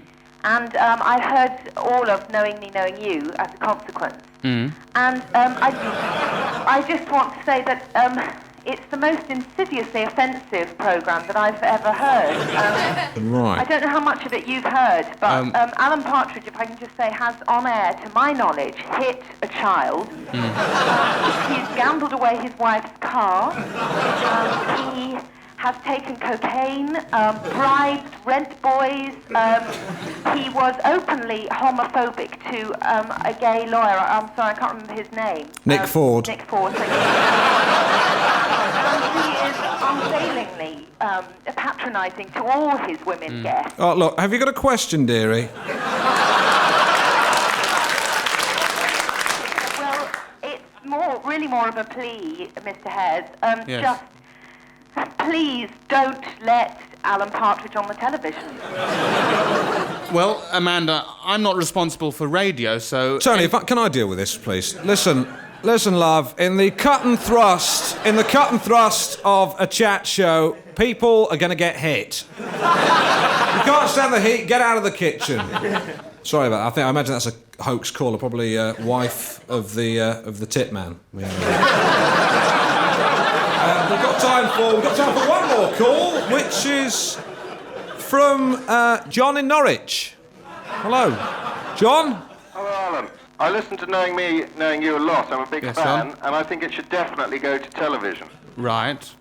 It could be made very cheaply by Pear Tree Productions, which is Alan Partridge's company, I believe. That's right. They could make it at Anglia Studios in Norwich. Yes. Very cheaply. Anglia Studios, I understand, has excellent online editing facilities and digital editing equipment as well, Right. which would be useful for television.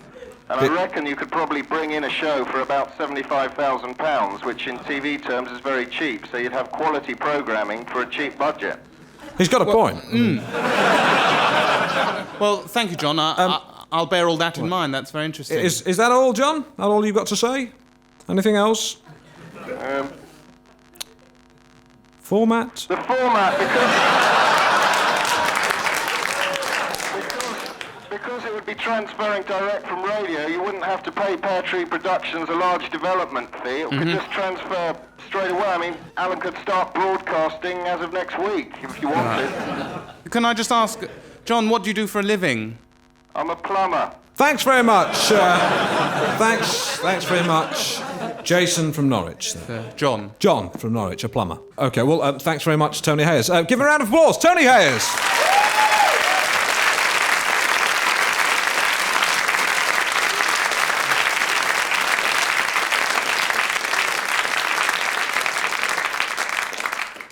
Now, my next two guests. Well, one is a TV presenter whose bark is worse than her bite. The other is a fashion designer whose style leaves a lot to be desired. And now they're both branching out. Why have I kept mentioning bits of trees and stuff like that? Well, this year is the year of the tree. And my next guests are two enterprising, stylish ladies who are launching a celebrity tree planting event to raise public awareness about the plight of our trees. Come with me and get to know Trudy Skye and Yvonne Boyd.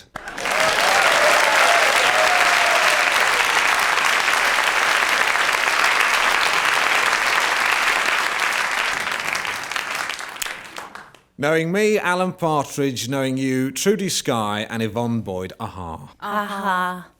Now, if I can get my teeth into Trudy first. Trudy, you are known chiefly as presenter of the show on BBC Two's Def Leppard.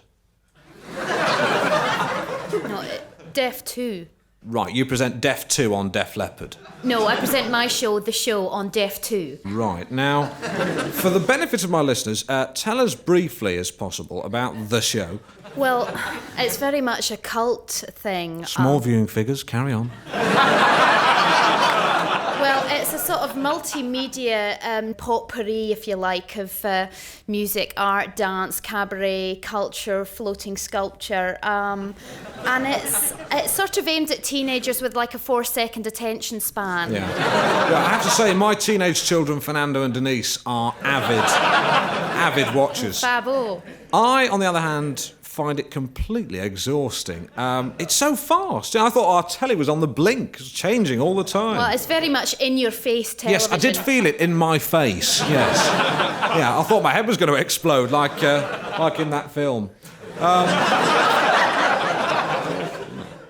Let me move on to you, Yvonne Boyd. You are a fashion designer, but you don't design clothes that ordinary people would wear in the street. You design more kind of outlandish, sort of funny-looking clown-type costume things. Well, I mean, I really think that all clothes are a statement. I mean, my bank manager couldn't wear one of your clown costumes, for example. Well, why not? Because he'd look ridiculous. He'd look like a clown. Yes, but I mean, what I would say to you is, would you say that he looked ridiculous if he was wearing like a long bit of striped cotton with flaps around the neck and wrist and maybe a bit of brightly coloured silk around the neck? Yes, that would look silly. Right, so you would think that he looked silly in a shirt and tie? Ah, I see. Very clever. Yeah. OK, my bank manager looks stupid, right? And you look normal, wearing what I can only describe as a shrub on your head. It is a shrub. It's my shrub hat. And the statement you're making, presumably, is, I'm wearing a shrub on my head. All clothes, as I said, are a statement of something. So what I'm wearing is a statement, and what you're wearing now, which is a sort of fuchsia and sage Pringle jumper with the golfer design knitted into Thank it. you. That also is making a statement. I mean, that is saying, you know, I am a performer. Look, I'm bright and exciting. Right. Well, yes, it is. It is. I mean, it's saying, I'm Alan Partridge. I am sports casual.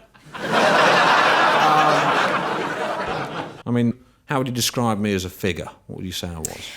I would say that you were a sort of Rococo figure, a kind of mock Baroque, if you like. Oh, thank you. Thank you.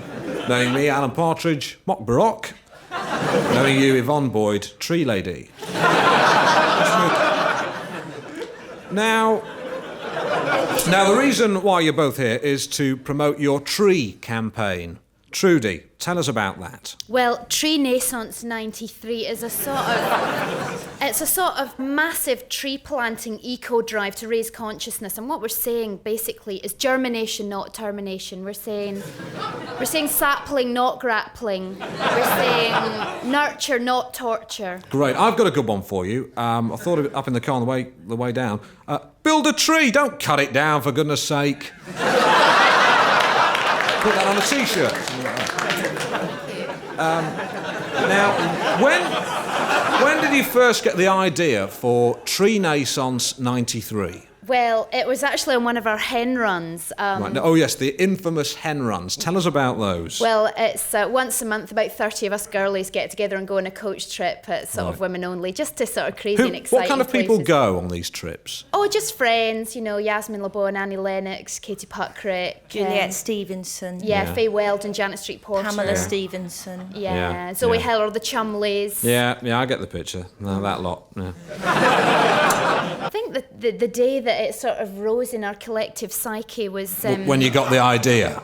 ABBA. Yes. Yeah. Was an outing to Margate where we had a wonderful day, and we actually just chanced upon this incredible greasy calf on the seafront. It's and really extraordinary. It was so kitsch. It was like, I can't describe it. There were like dirty tablecloths and the floor was filthy and the waiter was Italian. The waiter had actually been born in Italy and he'd come over here to work as a waiter. Really? Amazing.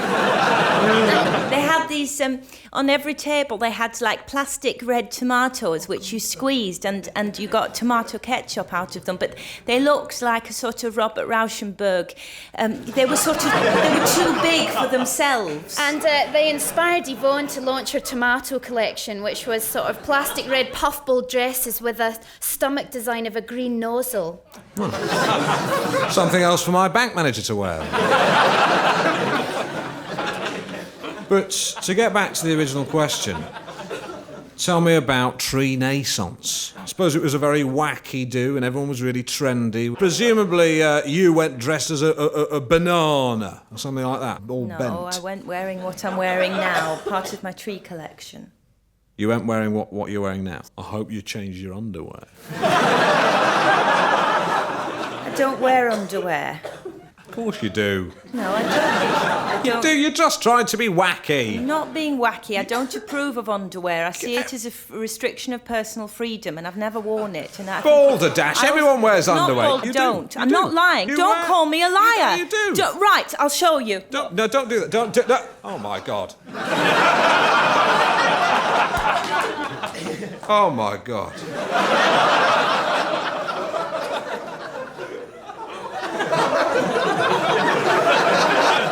Oh God, I can't get it out of my head. I can still see it. That's atrocious. Ladies and gentlemen, she just showed me her woman's area. Thank goodness it's radio. I never thought I'd say that. Relieved. That was atrocious. If you go around calling people liars on your show, then you've got to expect people to show their veracity. You will not show your veracity on my show. I just want to say, if anyone's listening to this, I had no idea that they were going to be so candid. And to make quite clear my abhorrence, I now will tell them to leave. And in addition to that, I will ask the audience to boo them. Thank you very much, Tootie Sky and Yvonne Boyd. Good night. Boo them. Boo them. Go on. Boo them. That's right. And hiss them. Right. Now, my final guest tonight is an 84-year-old man. During his long, distinguished, maverick political career, he's been famous for his outspoken views and the outspoken way of speaking them. In 1963, he reduced interviewer David Frost to a gibbering wreck of tears. In a recent TV debate with feminist Andrea Dworkin, he caused outrage when he told her to shut up and shave.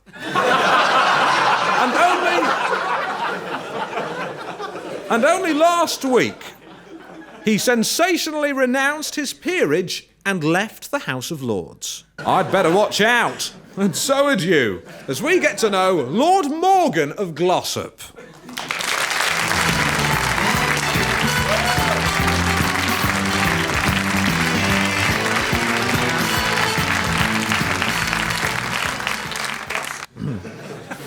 Knowing me, Alan Partridge, knowing you, Lord Morgan of Glossop. Aha. No. No, you're not going to do that. OK. Now, you've just resigned from the House of Lords. Do you want to tell us about that? 1 week ago, I stood up in the House of Lords and I said, "My lords and ladies, you're all arses. Goodbye." Great. You've just published your autobiography. What's that about?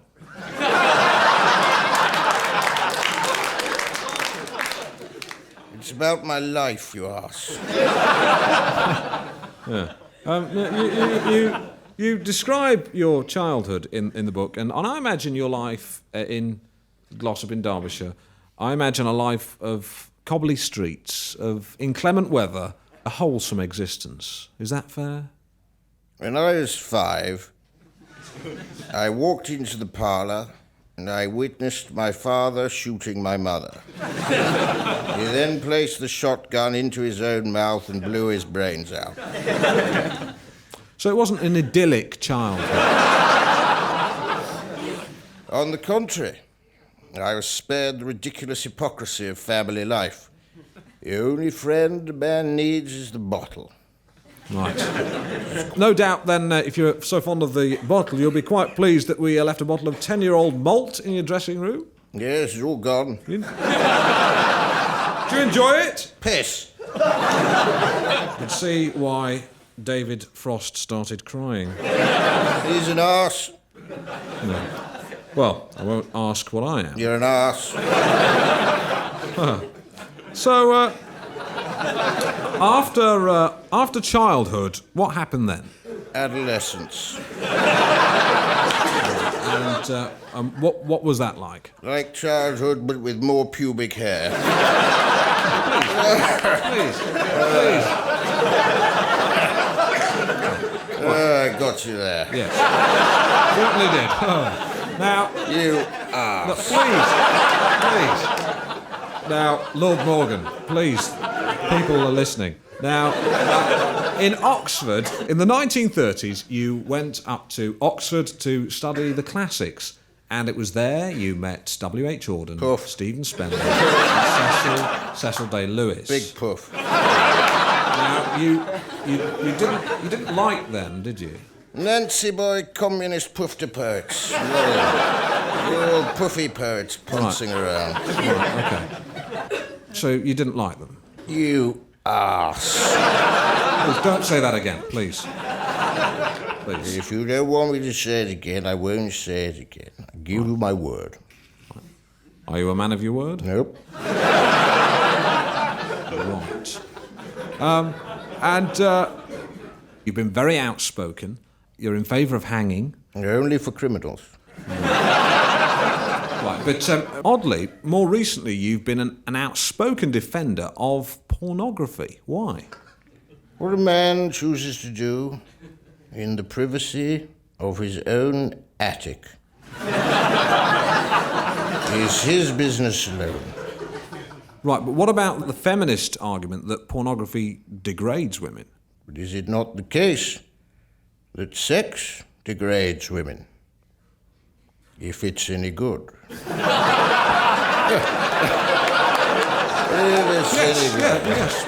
It's true. Couldn't agree more. Yeah. Now you're in Who's Who, and I like those prostitutes. I'm sorry? I like those prostitutes. They were very nice. Who? What prostitute?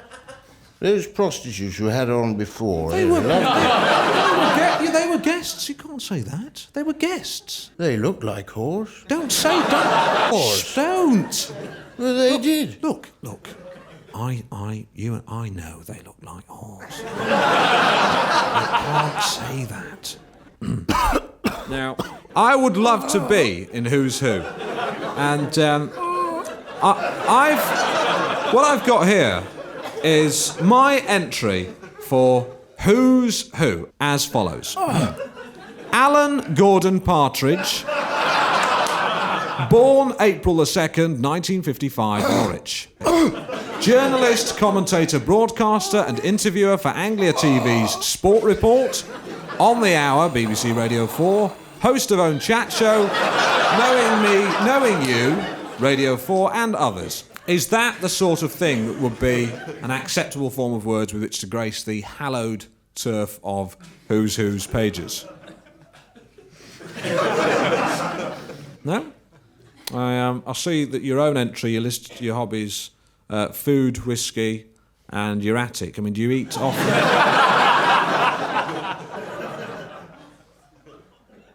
Lord Morgan? Lord Morgan? Can we have the chief medical officer, please? Sorry. Just, I'm very worried. Is there anything at all? I'm afraid his pulse is completely stopped. No, right, I'll deal with this. Yeah, I'll deal with it. Ladies and gentlemen, it's with great regret that I have to announce that Lord Morgan of Glossop passed away peacefully some moments ago. And on that bombshell... No, I can't do that. This is a profound moment. The only thing is that we perhaps observe a minute's silence. In fact, I ought to cover him. I'm taking my sweater off. I'm just going to drape it over his head.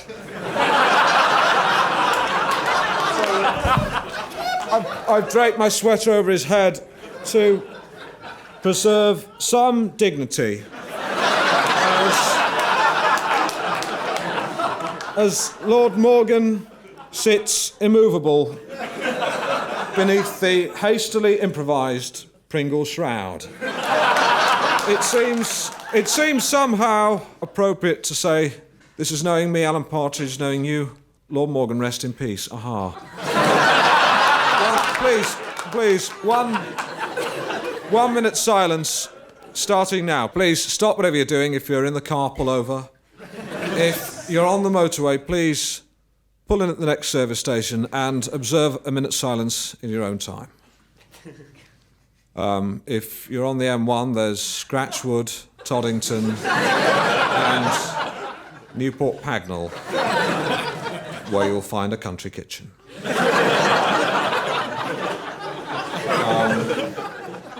If you're on the M6, you've got Knutsford, Sandbach, and Hilton Park. So, a minute's silence. I'll have to speak periodically to show we're still broadcasting. This is Radio 4. With Alan Partridge. Drivers on the M4, you might want to pull off at Chippenham, where, if I'm not mistaken, you'll find a Julie's Pantry.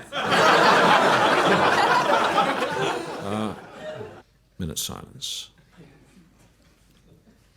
But in fact, I think we're running out of time. I'm sure Lord Morgan wouldn't mind if I encroached on his minute silence to read out the credits. I'd like to thank my guests, Tony Hayers, Trudy Skye, Yvonne Boyd, my team of writers and researchers, Steve Coogan, Patrick Marber, Rebecca Front, Doon McKeegan, David Schneider, my producer, Armando Iannucci. And on this very sombre bombshell, I wish you all good night.